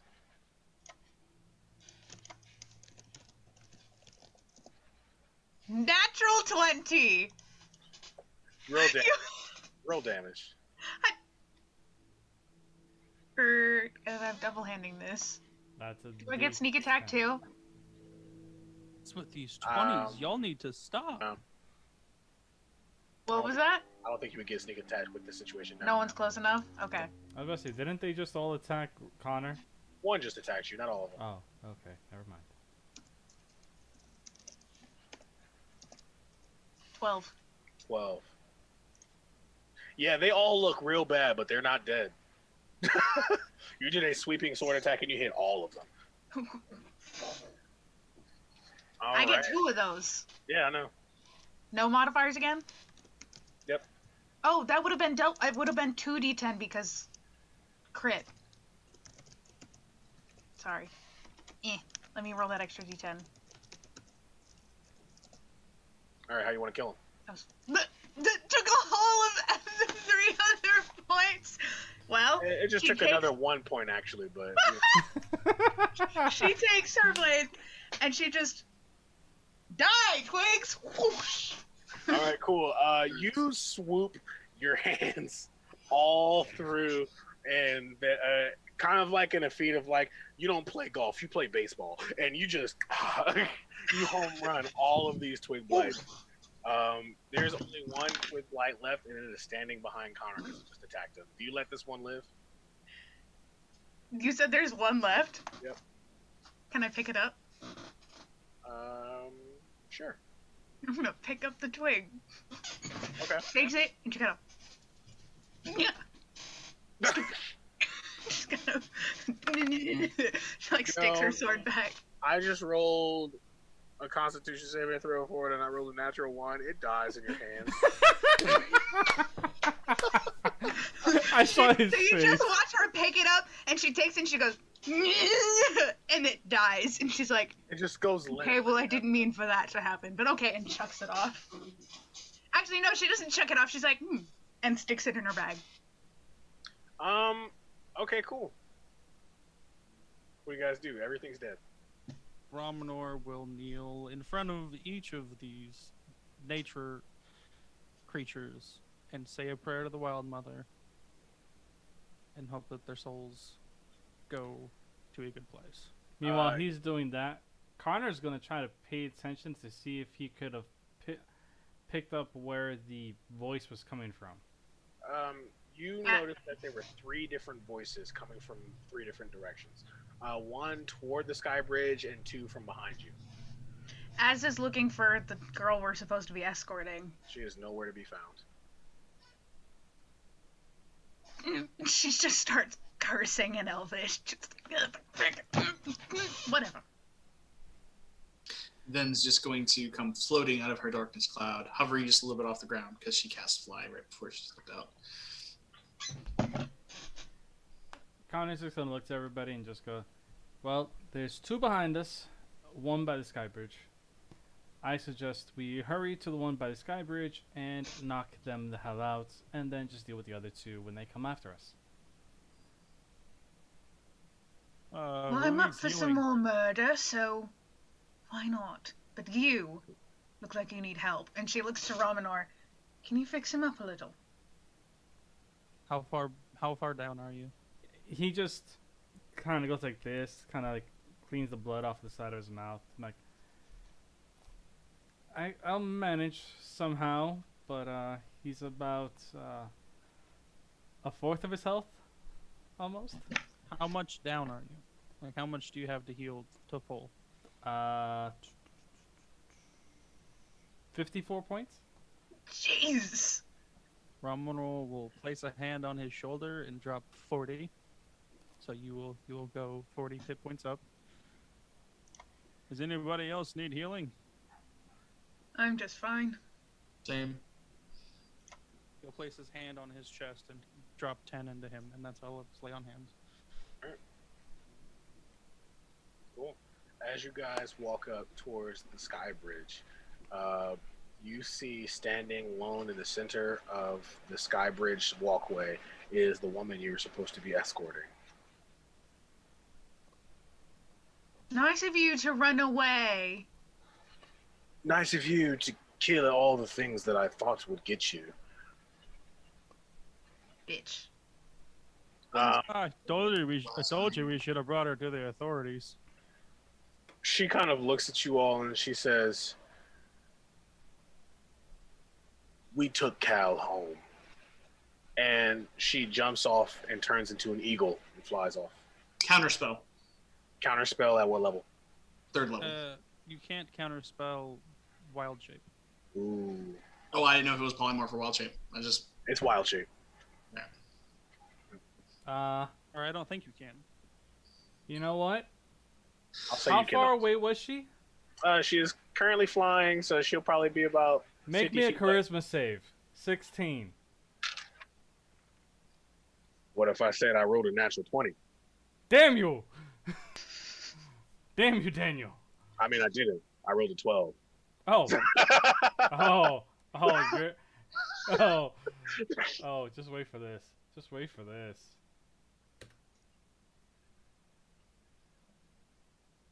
She's been banished. Ooh. Okay. You see, you see from here the eagle's going, and then out of nowhere, it seems as though like a small black hole appears upon it, and then it gets sucked in and twisted, and you just see a feather falling from the sky. Don't mess with me. Well, it's nice of you to finally do some work. Listen, miss, I'm gonna stay in a freaking darkness cloud. Do not talk to me right now. It worked. All right, Twig Boy, calm down. Well, now we know what happened to Cal. I'm just upset we missed out on 100 gold. Sorry, they just pissed me the hell off. But we do have the other two behind us still. Do we just turn around, wait for them to come in, and we just knock them the hell out and just steal their gold? I like this plan. Agreed. All right, and with that, we'll take a quick break. Cool. All right, friends. Thanks for watching for this far. We're gonna take 5 or so, and we'll be back with more. Invite your friends to come watch, and hope you guys are enjoying all the craziness that's happening. It's been a. This is the first extended combat they've had in this campaign, so here it is. It's good. All right. We're taking a quick break.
And we're back. We're back. I'm eating crackers. We lost Shaq. I dropped an ear. I needed an ear. I dropped an ear. Oh no. Cleric, do you have regenerate? No, stealthy enough. I'll live without the ear. It's a character trait now. Azurish just casually starts missing an ear. All right. Where we left off from our break. So what happened was Connor banished a flying druid. That's kind of what happened. Will that come back to bite them in the ass? Tune in on the next episode of Dragon Ball Z. All right. So, all right, guys. You guys decided that you wanted to turn around and rob the other druids? Yeah. Okay, everyone here is morally questionable. Got it. Sweet, let's do it. Connor is Ramonor pissed. will not be robbing. Hold on. For the record, Connor is pissed at these druids and wants to knock them the hell out. They attacked us first. Okay? Just a note. This is self-defense. We're not breaking any Geneva Conventions in this manner. Morally questionable nonetheless. Yeah. So we're gonna find a place to stake out so we can ambush them. Okay, cool. As you guys decide that you're going to walk down the bridge to the Skyway back towards the city, you guys then look and see that there's a few trees that you guys can decide to hide behind. But before you even do that, you see a half-orc man and what looks like to be a rabbit folk walk out of the trees, both wearing leather armor. I swear, if you're here to hit us too, I'll hit you harder and first. The rabbit folk looks at you and just laughs. Do you think you could hit me if I wanted you to? Ven's hands are going to light up. Do not tempt us. She holds up her hand.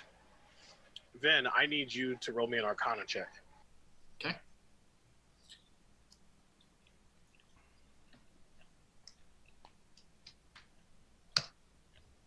$13. Ramonor make one as well, being an Oath of the Watchers. Sure. Use some of that stuff. Yeah.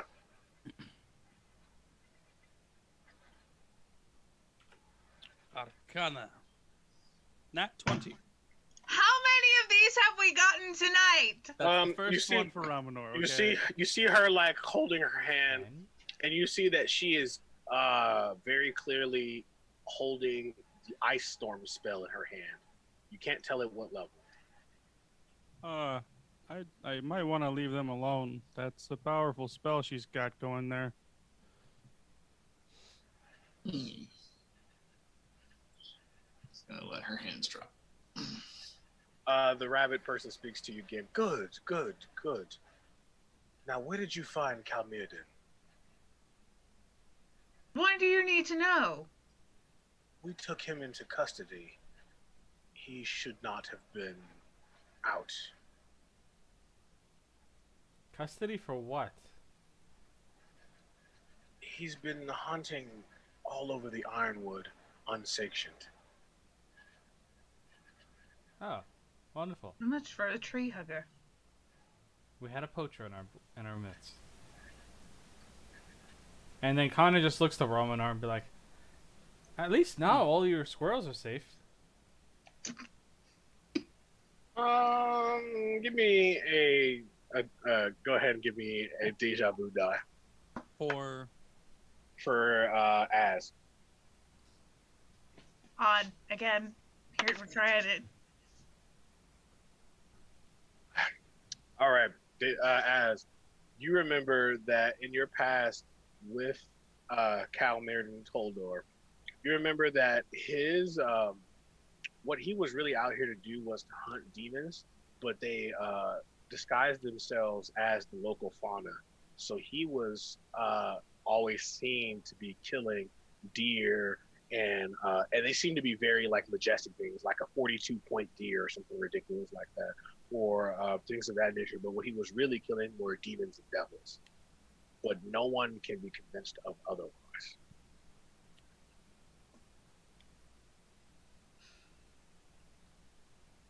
Well, you've got your man. We picked him up over in. I forgot the name of the place. The nest of. The The necropolis. No, So the the necromancy lost hive, thing. yeah, the lost hive of necromancy. It's basically. We found him in the lost hive of necromancy. I mean, he killed a fiend. I don't think he was looking for animals there, considering the place it was.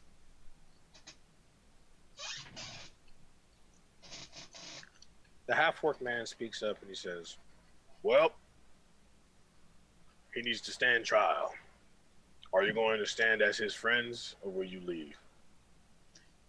We'll leave.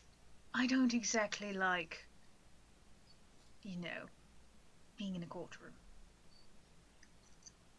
He looks to the rest of you. I just met the man. I know nothing about him. Met him like 3 days ago. I mean, I don't want anyone killing animals that shouldn't be killed either. I wouldn't piss on him if he was on fire. By the way, if those blights were by you guys, I didn't want to kill them, but you kind of sent them to kill us, so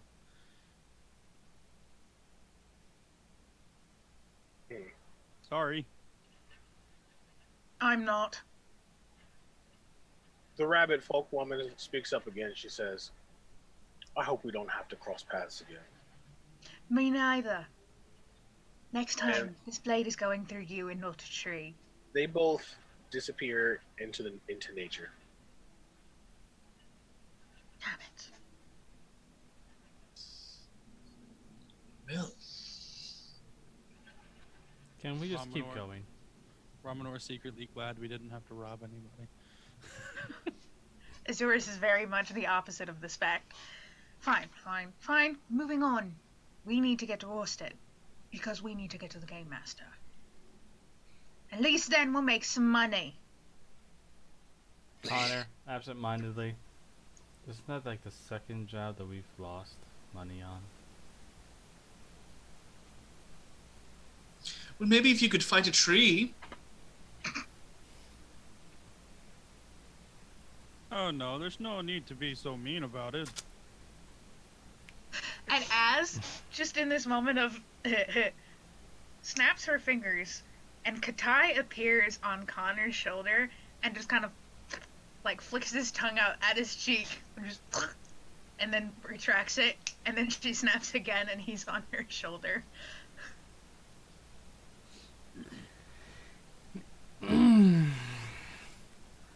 Connor just starts walking towards Orstead.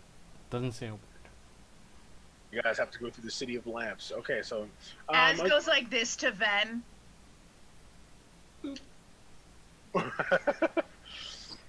So as you guys go ahead and start walking up towards the city of lamps again, it's the same sight you've seen a million times at this point. You've been on this bridge probably 4 times in 3 days. Okay, and as you do that, you go ahead and you walk into the city of lamps again. It's just a grand sight, a city that is basically domed over, that has a bunch of paper lanterns flying in the heights.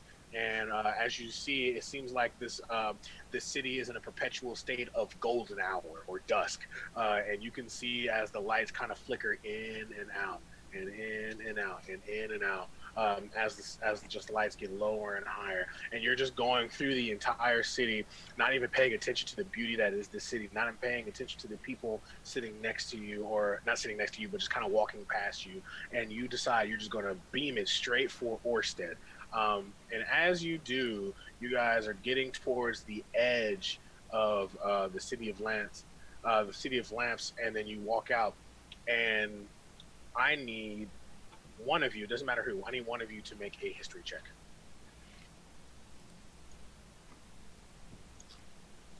You need Ramanor one of has us? No clue. I'll do it. Ramanor is a homebody, typically, or he was 17. before he went adventuring. 17. You see a kind of on the edge of the City of Lamps, you see kind of a city just like kind of thrown together. It seems like they're just in like wooden houses, shacks, and things of that nature. And you recognize this to be the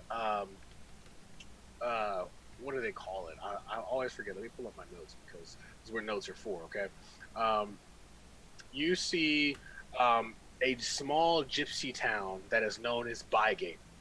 Bygate spends a lot of its time, it settles in one place for a couple of years, and then they pick up and they move to another part of the continent. And as of right now, they're seated outside of the City of Lamps. You guys will have to walk through the city of Bygate to get over to Orstead. As you guys walk into Bygate, you see this is as a very rundown almost and small town. There are tons of people here. For what you know, Connor, Bygate doesn't even have an inn or a bar to drink at. But they do have some little fun wares and things like that you can go find as long as you know where you're going. Do you guys want to explore this small town or not? I just passed the information off to everybody. Unless we can make money or get information, I don't care. A little small elven man walks past you, and he kind of bumps into you. He's like, "Oh, sorry, you mentioned money. We all like money." And he takes a sip of his whiskey, and he just kind of keeps walking. Instantly, Connor's checking for coin purse. He's fine. No, his own. He's fine. He bumped into Connor or Azurus? Azurus. Yeah, Azurus is checking her pockets. She's good. Yes, we're getting out of here. That old man's like, dude, if you want some of this whiskey, is the best stuff around. You can only get it from the dwarves up north. Ven's going to cast Shatter to shatter the bottle in his hand. Okay. That. All right, cool. You shatter the bottle in this man's hand, and he just kind of looks and he says, "Well, fuck. You now you owe me. Move along. No, you should go and get me some more whiskey. Move along. With That's not very nice. ski." Ramoner will take a couple gold out of his pouch and hand it over to the man. He takes the gold and he looks at it. He's like, "This ain't whiskey." Yeah, but it'll buy you some. No, it won't. This stuff's expensive. Az walks up. And what are you going to do if we don't? It's not what I'm going to do. And he puts the gold back in Ramanor's hand. What do you do? Ven's just going to start hovering. Okay. I want to He stab does him. he does not seem phased. He just looks at you. He's like, you think hovering's gonna do? And he just like hovers right next to you. Like he like hovers up too, and like he's like drunk, so he's just kind of like, ooh. Okay. Are there any open flames nearby? There are no open flames nearby. This city does not worry about open flames. They don't really care. Wants to use her power. Use this freaking spell. I'm not gonna get to. Whatever. And she's just gonna walk on past. He's just some drunk dude. He's like hovering, so she's just gonna kind of like poke him off to the side to like hover him away. Ven's hovering. Ven's like floating like. No. But he said that the other guy started hovering. He did. Yeah. Oh, okay, so she's just gonna like poke him in the opposite direction and move past. As you do that, you see in his eyes an old, like kind of like a second of sobriety, and he looks at Az and he says, "It seems as though you've lost your way. If you find these dwarves, you might find something you need." And then he kind of goes back to his drunk demeanor. Oh?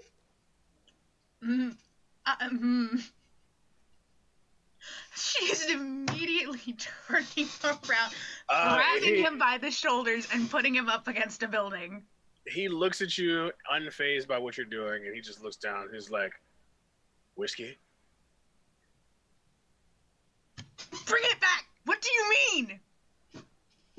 Just go to. I need my whiskey from the dwarves. I've been telling you this. Where are the dwarves? Up north. They're past that carnival city. What do they call it? Orstead. What dwarves? She's like shaking him now. So he's kind of like okay, calm down. I'm Domino- gonna get a little sick. Domino's gonna step up and put a hand on Az's shoulder. Come on, stop jostling him. He's not gonna be able to answer if you keep jostling him like that. Come on. She stopped shaking him, but she hasn't let go. And then he looks to the men. Could you politely just kind of tell us who we're looking for so we can understand what we're going to do? The dwarves. It's wary whiskey. It's the dwarves up in the wary stronghold. They make it by the barrel. It's the best stuff ever. You should try it. You should get me some. Bring it back. You should try it. I think you'll love it. You like ale? He's looking at you, Romano. You like ale? I tried it for the first time the other day. It's pretty good. It's 1,000 times better than ale. Oh, that sounds pretty good. Az is just staring at him and is like, "No, you're coming with us," and then just starts walking away, dragging him along behind her. As I want you to make a strength saving throw. Oh, jeez.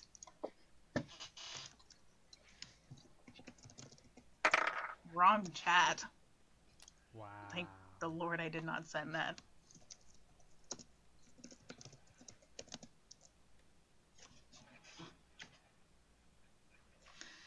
I don't think a 6 will do anything. You try to walk away, and you don't you start to go, and then your arm just doesn't budge. It just kind of snatches, and he's like, "I think I'll stay here." Could I persuade you to follow along? We kind of need some help finding wherever it is. People there may not know. She's like trying to yank her arm out. Let go of me. He lets go Cut of your you. hand off. He lets go of you, and you kind of fall to the ground really quickly. Yeah. Is anyone of you got a map of this place? Connor's gonna pull out a parchment that he's been kind of drawing as a little map ever since he kind of got dumped here. So he's just like, okay, and it has the northern parts of the map of the actual world map that he's actually gone to, coming down for the Cathedral of the Fallen, Kowloon, Orstead, Ironwoods, down all the way to Baffled. Okay, cool.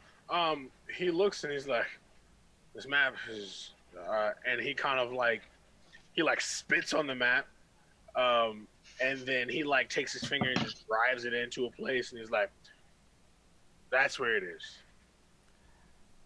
Connor holds back from punching this man in the face for spitting on his map. He's like, "Good to know." Takes out a quill that he has and just marks it on his map, trying his best not to snap it and punch him as he puts everything back. Romanor's gonna use his action to use Divine Sense. Okay. Celestial Fiend or Undead within 60 feet. He is a celestial. As What? you might want to apologize to Mr. Celestial here. No. Az doesn't care about any of that. And she just completely turns to him. Name. Can't exactly come back if we don't know who you are or where to find you.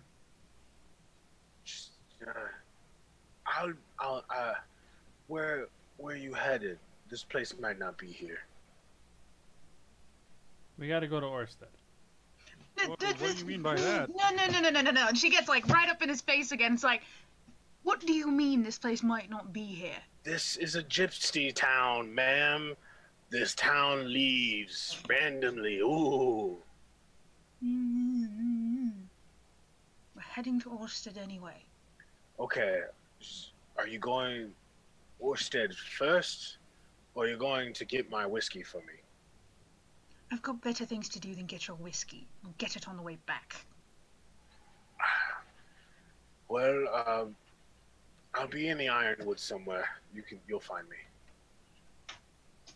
It's one of the vague. It's no entire forest, and she just mutters as she turns around and starts walking away. Well, it was nice to meet you. I hope to see you again. Sorry for her. I'm not! Yeah, whatever. Sorry for the other one. And Do not apologize for me. Connor just whatever. Connor just We'll nods get you the to whiskey. him and just starts walking. He, as you guys start to walk past him, he kind of like taps Romanor on the arm and says, "The Wild Mother is proud." And then he walks off. You'll give a nod and then continue following.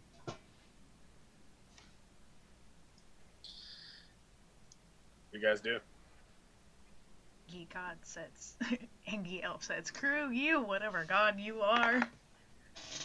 Connor just starts heading off towards taking the path that he already knows to get up to Orstead. Okay, cool. Like, so you guys are walking through Bygate. You guys are walking through a large hilly region, and you can see just flying over you all kinds of birds. It seems like a nice temper day. It's partly cloudy, 72 degrees. It's a perfect day.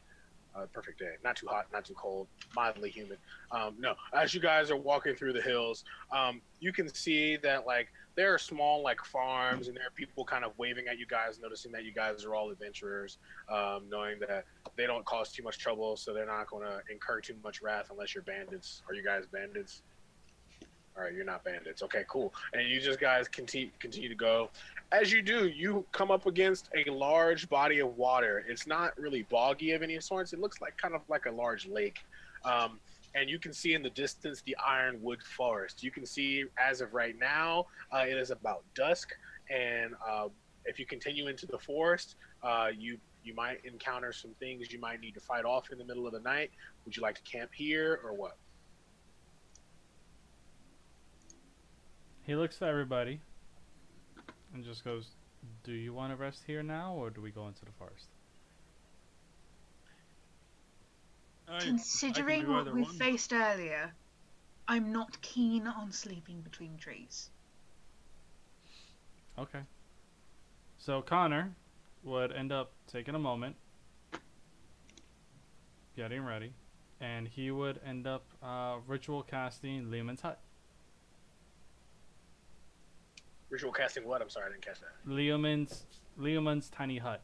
Oh, okay. Okay, cool. And then he would also look, as he's casting it, to Romanar and just goes, "Can you cast the alarm around the area?" Of course. He takes the silver string and starts putting it around the entire area. As Ed sets up camp in a corner. Cool. Next door. Yeah, Alright. so everybody's in the hut, and everybody can rest. No need to worry about it too much. All right, cool. Az, give me a deja vu die. Oh, jeez. We're going even. 6. All right. Before we get into all of that, anything you want to do before people starts to go to sleep? Yeah, as they're getting ready to go to sleep, and especially as the guys kind of go off to a corner to sleep, she finally pulls out the stone as she's sitting there. "I'm coming, and we will end all of you this time."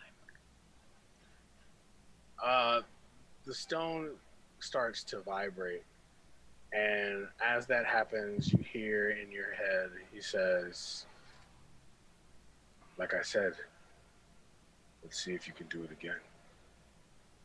The stone cracks in your hand, almost in half. Ugh. Just She just looks at it. Oh, I'm going to enjoy when I put my blade through his throat. And she just shoves it back in her bag. And before you guys fall asleep, Connor, you go to kind of like check your things for the night, make sure you got everything, and you realize your mask is gone.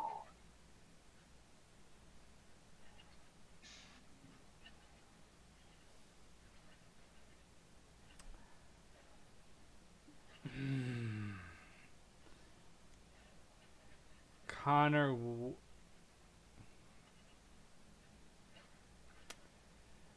Does anybody remember where I had my mask last? You had it on when we were in the castle thing.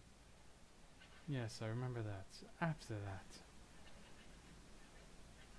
No.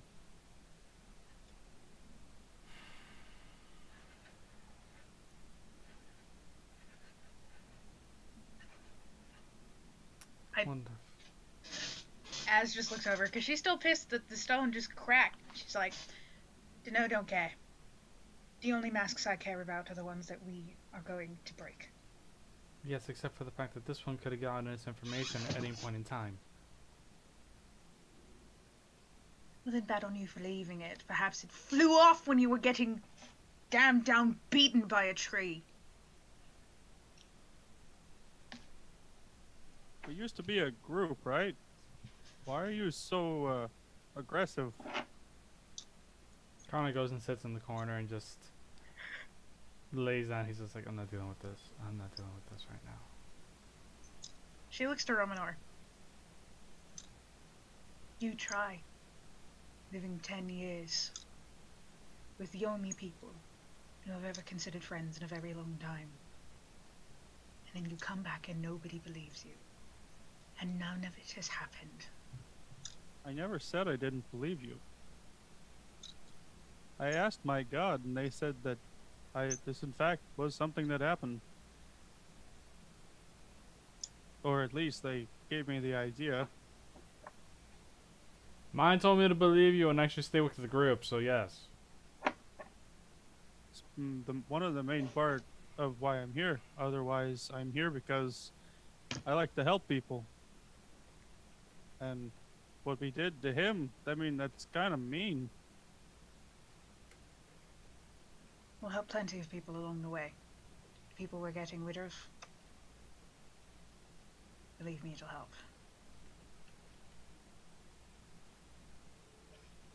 Okay. She turns around to go to bed. What was that deja vu dice for? Romanor, before he goes to bed, is gonna take out his stuff, take out his incense, the one that doesn't quite fully burn, but it's partially burned, and we'll just do his praying to the Wild Mother. All right, cool. Anything else? Vin, are you going to Banff? Not tonight. She's gonna stay with her sister. Okay. Okay, cool. So as everyone decides to go to bed, Vin, Connor, Romanor, and Az, you guys then all finally drift off into your sleep. As you open your eyes and you are in a chair, and your ankles are cuffed to this chair, as well as your wrists. Your elbows are pointing in on each other in a very uncomfortable manner, so much so that you're not really able to move as much as you are just to flex your elbow to get some rest and some blood flow. You look up and around, and you're in a room with chains that are kind of rested but hanging in loops from the ceiling, and the concrete is kind of is not rusted off, but kind of withered off over time, and you can see that there have been scratch marks and things of that nature against the cell. And as you do, you see a man walk from behind you and come into view. This man is wearing a porcelain mask with the Roman numeral 5 on it. He looks you in the eye and he says, "You've killed 4 of us. and you expect me not to want to take your head. I've already taken down your giant friend. Do you not expect me to be able to get the rest of you? Please remember this. The pain you cause us will come back on you tenfold. And then you wake up, and it is morning. It is about 6 a.m. No one else is awake. Ooh. She wakes up, and the first thing she does is look over to Ven, because she needs to make sure that Ven is there and okay. Ben's fine. No one's gone. She looks at Ven, and she's like very quietly panting because she's trying not to wake anyone up if they're still here. And looks over, sees the others, and pays special attention to Roman, or just kind of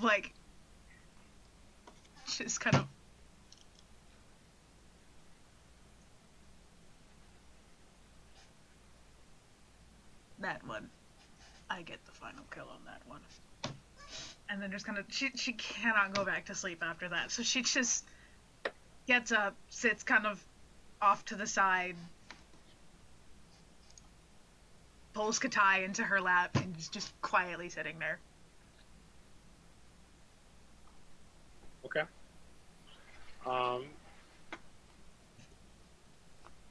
Connor. Even or odd, Connor? Odd. I rolled a 12. Did not get anything. Sorry, buddy. Ramanor. Even or odd? Odd.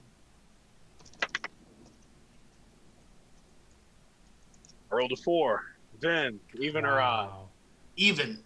I rolled a 12. Hey. Yeah.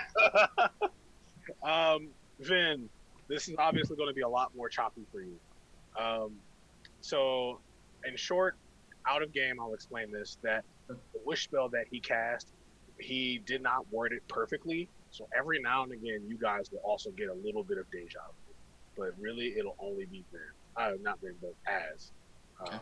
So, Vin, you open your eyes, and you are standing in a city of pure magic.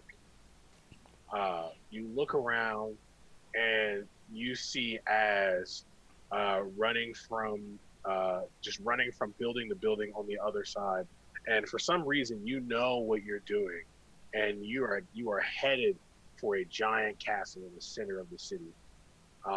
You know Ramanor is somewhere in the center of this castle, and you also know that Connor is being the handler in this situation.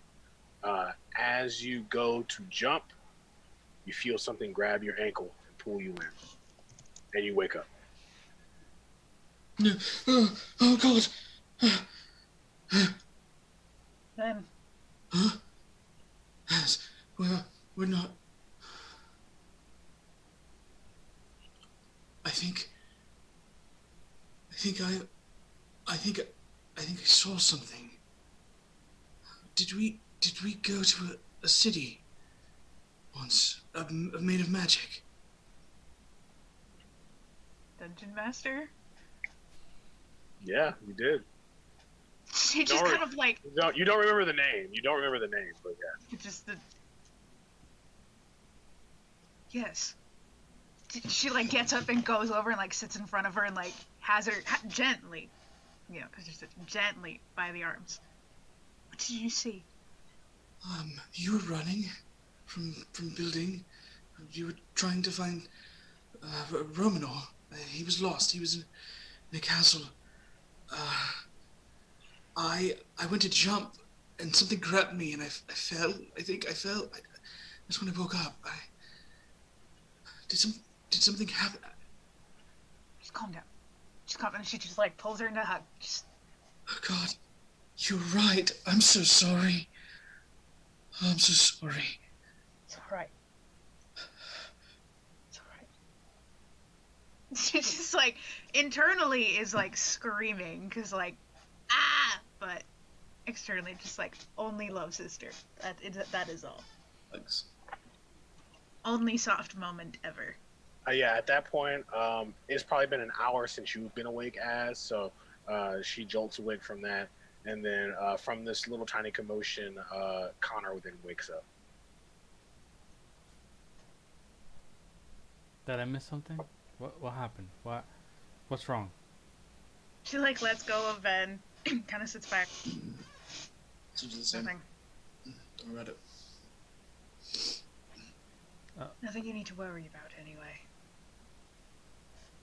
Oh, right. Yes. Keep secrets. Okay, got it.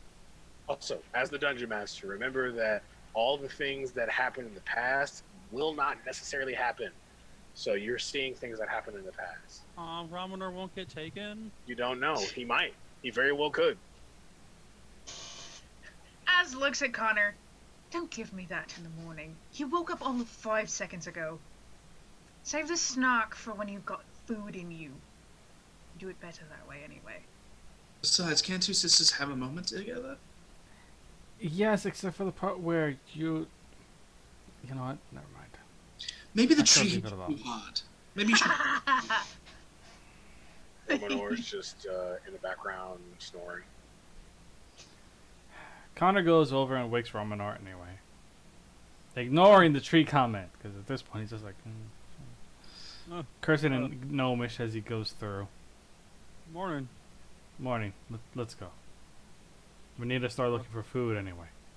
Okay. Unless, of course, somebody here can cook. I can cook well enough, but if you ask me to make you a sandwich, this sword will be in your gut. I was not going to ask for a sandwich. All I said was if somebody could cook. This is not directed at you. Not everything is about you. Connor leaves because of his abusive sister.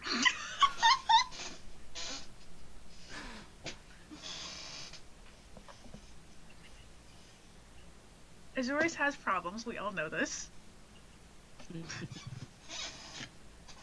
All right, She's kinda- so you guys walk out and you see the sun is just slightly in the air. It's past the horizon. You look to the north and you see the ironwood forest, and you look to the south and you can see those gypsies breaking down the entire town of Bygate. So that town's going to be gone by the time you're done in Orstead. What are you guys doing? Connor just I'm totally turns and just heads into the ironwood forest. Ramonor will follow. So will Az. Then I'll bring up the rear. All right, cool. You guys walk into the ironwood forest and you see trees as tall as you have ever seen before. These trees they basically form an entire canopy that almost covers the sun, and you can see patches of light coming down and kind of illuminating certain points of the ground. Wherever the light touches the ground, normally you can see lines of you can see lines of flowers and things like that. And wherever the light does not touch the ground, you can see almost dead grass. But going up the side of these trees, if one of you were to touch this tree, it would be as hard as someone's plate mail. This forest is known for bringing out ironwood, or the type of wood that is resistant and or immune to fire damage. This forest has never had a fire because that's impossible. You know that there is a specific, particularly strong sect of druids that live in the ironwood forest that usually clothe themselves in ironwood itself, from their weapons to their actual armor. What do you guys do? Following Connor. Connor just kind of turns and just kind of looks at everybody and just goes, maybe we can get some armor here? Ironwood armor is said to be the best. Won't say no to that. I think Because my armor's kind of good. Which yes, all of his but armor But minus don't you- she goes up and she's like, but don't you want tree armor? This is armor of the Wild Mother. I tried. I would like armor if I could get my hands on it. Maybe at least tree armor will protect. Well, never mind. We'll just move on. Connor just kind of like clinks his armor. He's just like, yeah, I definitely need a little bit something that's going to be quieter. Everyone will notice Ramanor's armor is just gleaming. There's no dirt on it. It has not gotten dirty. It's not rusted. But that's like the only thing about his armor. It's the only special thing. Okay. As you guys walk through the Ironwood Forest, you can see like small children and women running through the fields of flowers that they can find. While the children are just kind of running around playing, you can see the women are working on these ironwood trees.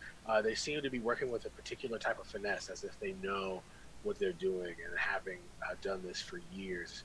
What do you guys do?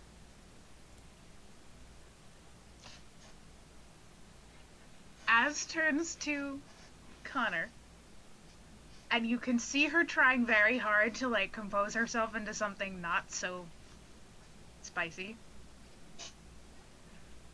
Connor instantly goes on guard. Talking. Huh? Connor instantly goes on goes on guard. He's just like, what is she about to do? I will let you do the talking for this one. Because I can be a little abrasive. People like you better. Not the paladin with higher charisma? But he doesn't want to armor her. He can ask for armor for other people.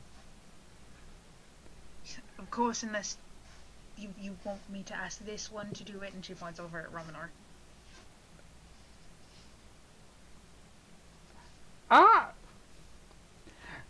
He is completely taken back by this because all he's used to is her, like, abrasive her. For her to be calm and asking him this is already like, he's just like, I'm scared for my life right now. What the hell? He just goes, yeah,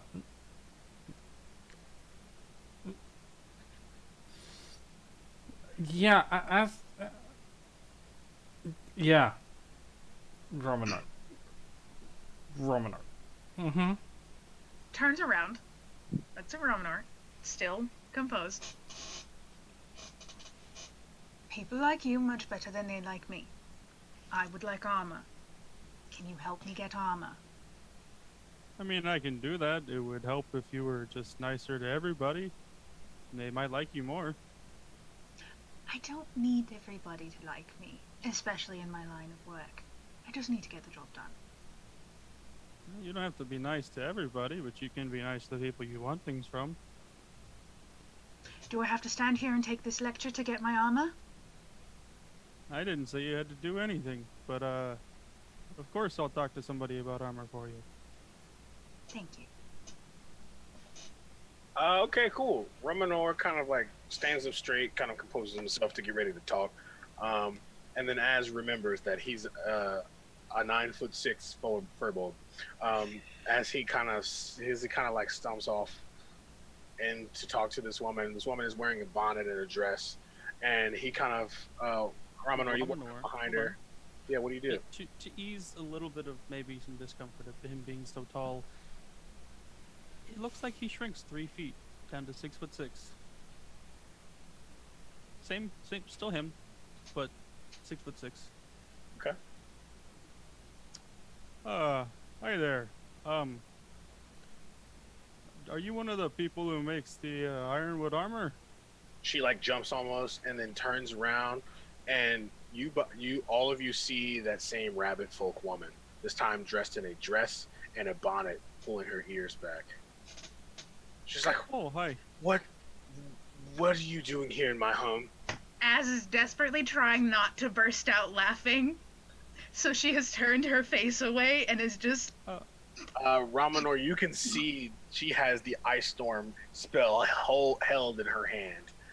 Oh, it's nice to see you again. I just wanted to politely ask for some armor if you could get some.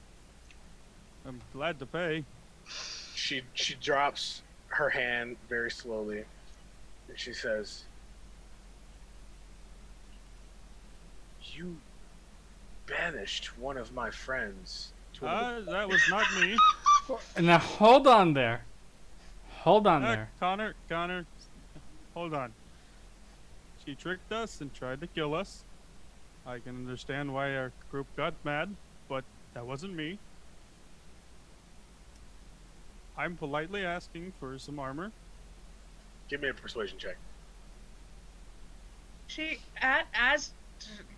I can, Az will snap her fingers and Katai appears on Ramanor's shoulders. I'm just gonna sit there and. Can he give the help action for advantage just by being cute? Sure.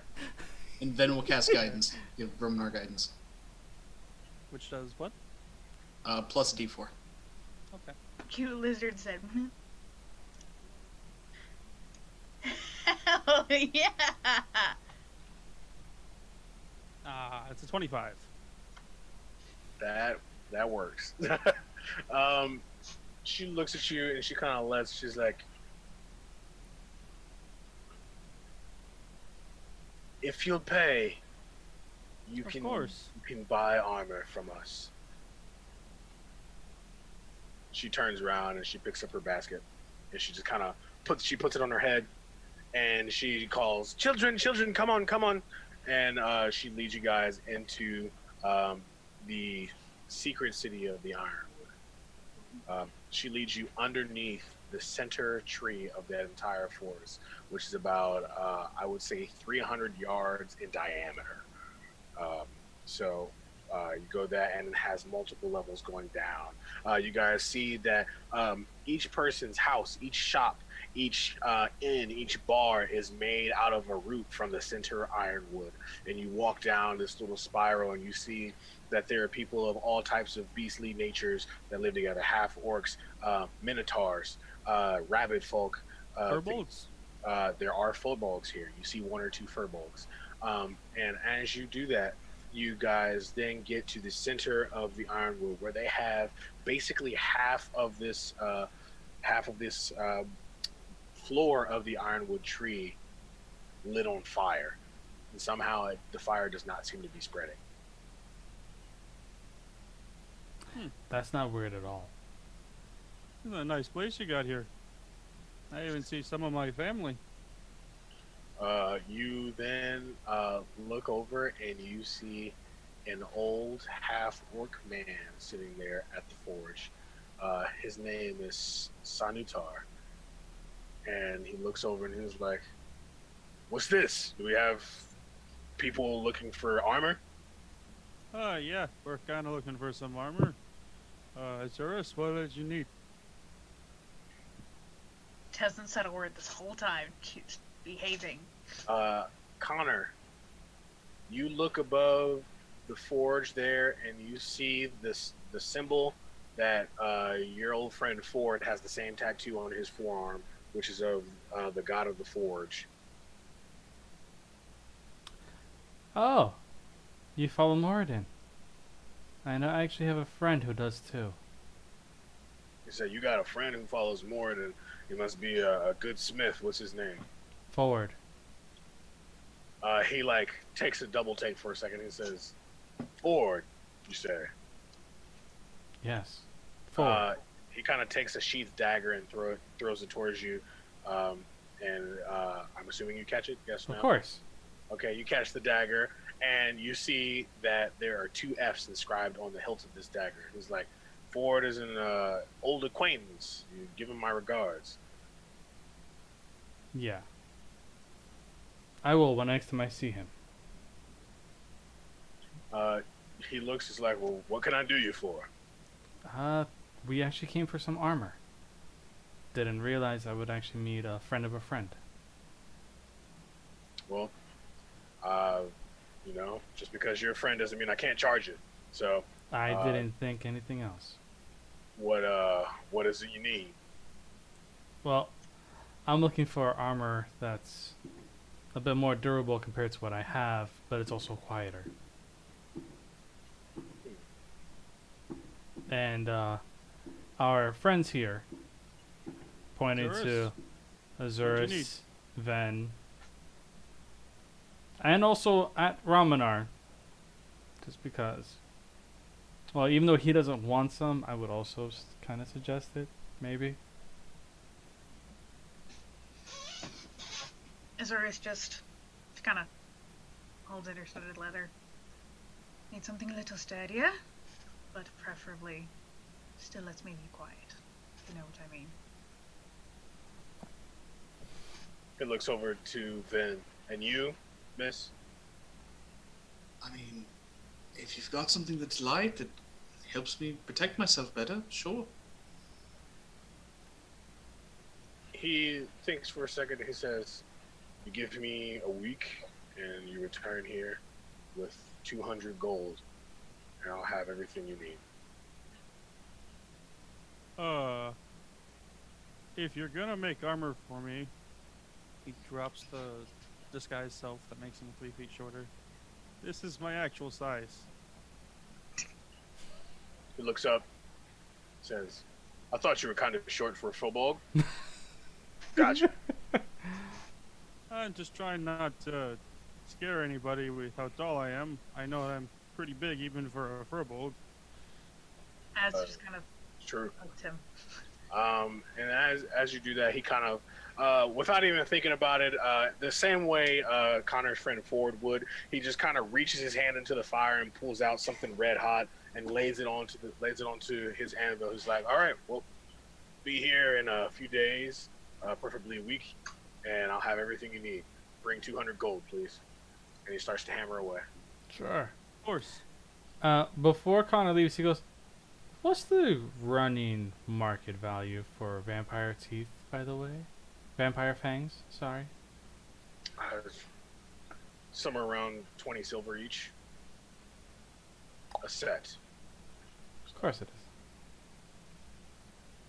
Thinks in his head, 20 silver, that was 40 vampires, fuck them all. And about... Can somebody do the math for me? There was 40 vampires, a set is 20 silver. How much is it again? Isn't a gold 5 is 10 a gold. silver? So that's 2 gold a set. Or yeah. So that's 80 gold that I kind of have already. Anybody else have 120? We may as well pay the man now and get the work done. We never rolled for wealth. I don't know what I have. Yeah, we didn't. That is very true. I only have the amount that was given to me on creation, so I have actually, well, yeah, no, 14 gold because you paid a gold for the milk before. I did that purposefully. For this? Figured. Figures as much. I work for what you got. We'll be back in a week. And she starts walking. He nods to him, hands back the dagger. We'll see you in a week. I'll be safe now. Promises. Romanor will extend a hand to him.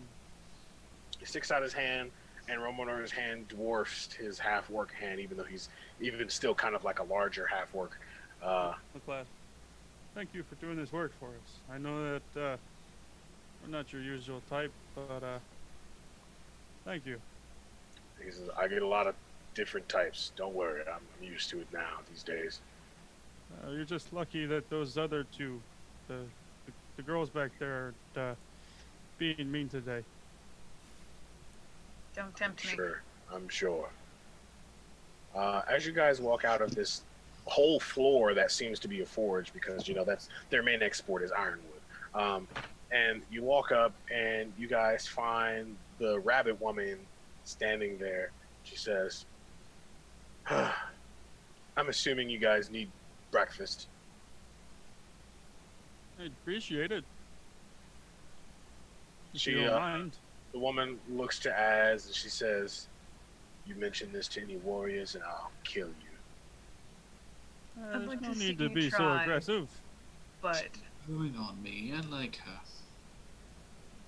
yeah, you kind of see that gleam of like, aha, this I understand. Like, I kind of like this one too. It's like, you guys turn around and you go through, and then she takes you to one of the larger buildings that are made out of one of the larger roots of the center ironwood. And she takes you into this room that seems everything has been carved directly out of this root. And you can see that even the water vein that would take the water through the root into the rest of the tree has been cut open just enough to where they can get water from the root itself. So that they can get water for the customers there at this inn. And she sits you guys down, and she says, "Welcome to my inn." And she gives you all menus. She says, "Well, I guess it's time for you to give me my name. I'm Norris. Just remember that just today, everything's on the house." Thank you. I appreciate that. Maybe Yeah, I was milk. a little hasty in threatening you. Maybe you were. Sorry about Maybe your you friend. were. If it's between you and me, she was kind of a bitch anyway. And she just kind of walks off. Do you have milk? She says, "Do we have milk? We have 4 kinds. What do you need?" One of each, please. Gotcha. Uh, Can I get a stein of ale, please, now? Because she's like, "We've got that too." She kind of walks back, and Two. she brings back just a bunch of ale and 3 glasses of milk. She says, "Have you ever had blossom wine?" I have not. She says, I never had any wine. I don't know what that is. "It goes great with fish. I don't eat fish myself, but we serve here blossom wine and fish for you, miss." Yes, absolutely. She goes into the back. "Any food for the rest of you before I go?" Could I get a whole fish? I'll And take I some guess some of steak. the wine. I guess I'll try it. What kind of fish are you looking for? You seem like a big boy. I don't. Big enough to feed me. Okay, got you. A land bass coming up. Okay. Anyone else? Steak. Just some bread and stew. A steak? A steak. She says that might take some time. Ah, then whatever you have, that's quick and easy. Understood. Okay, cool. She runs into the back. And as you guys are all kind of like processing what just happened in the ironwood, having seen the secret city in the center of the ironwood forest, seems as though there's been some level of trust that has happened this entire time. As you guys continue on your adventures with each other, you start to gain more and more trust with one another. You start to see that your friend as wasn't so crazy as you thought she was. And from there, we'll end today's session. Yeet. Can't wait to see if Ramnor likes this wine. All right, everybody. Thanks so much for joining us again for another one. If you guys liked it, you can go follow us on our socials at Twisted Perceptions everywhere. We are trying to play D&D all in person, and to do that, we need some Skrilla. It's kind of weird to put it that way, but we're trying to raise the money basically for us to go and get an Airbnb probably for like a weekend and play Dungeons and Dragons for you guys.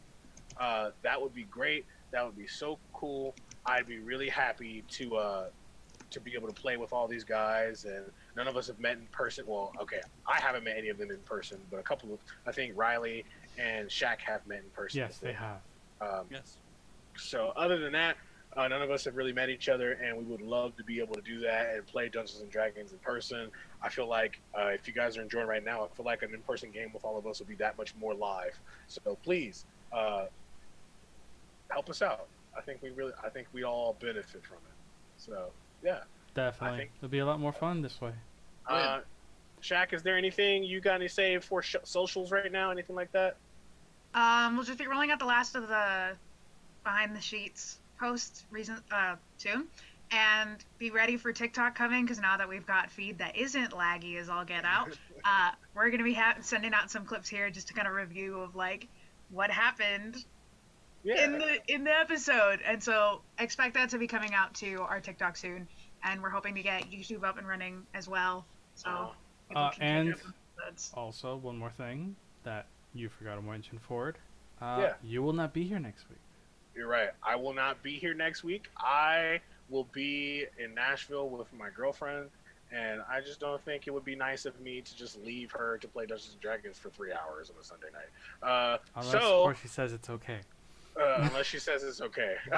But if the high chance that I will not be playing next Sunday night, David will be dungeon mastering a one-shot. I will do my best. It'll be the first one I ever do, and it will also be the first one in a series of them. Which we may end up also doing at some point during the week. Mm-hmm. If we end up getting enough hype from everybody, we may actually cycle through every one of us doing a one shot where Ford, instead of actually being dungeon master, ends up being a player for a time. Oh dear God. So. What? You don't want me to be a player? No, I do, and it's terrifying. So if we think about it this way, it's a possibility. That'll be a lot of fun. David's going to sit with me sometime this week, and we're going to talk about any and all Dungeon Master tips that I have. Also, let us know. You can send us messages on our socials or anything like that. If you think that you like my dungeon mastering style and how I take care of DMing, I would be more than willing to start writing up notes about how I think about running games, how I write notes, how I plan sessions and things of that nature. So it could be for the benefit of you guys. If you think I'm terrible, don't say anything, like just leave. So yeah. Pretty much. All right, guys. It's a pleasure. We'll Always. catch you next week. Next week. Ramonor wishes you a good week. I might try and tune in if I'm not here. All right. We'll see you guys. Later. Bye.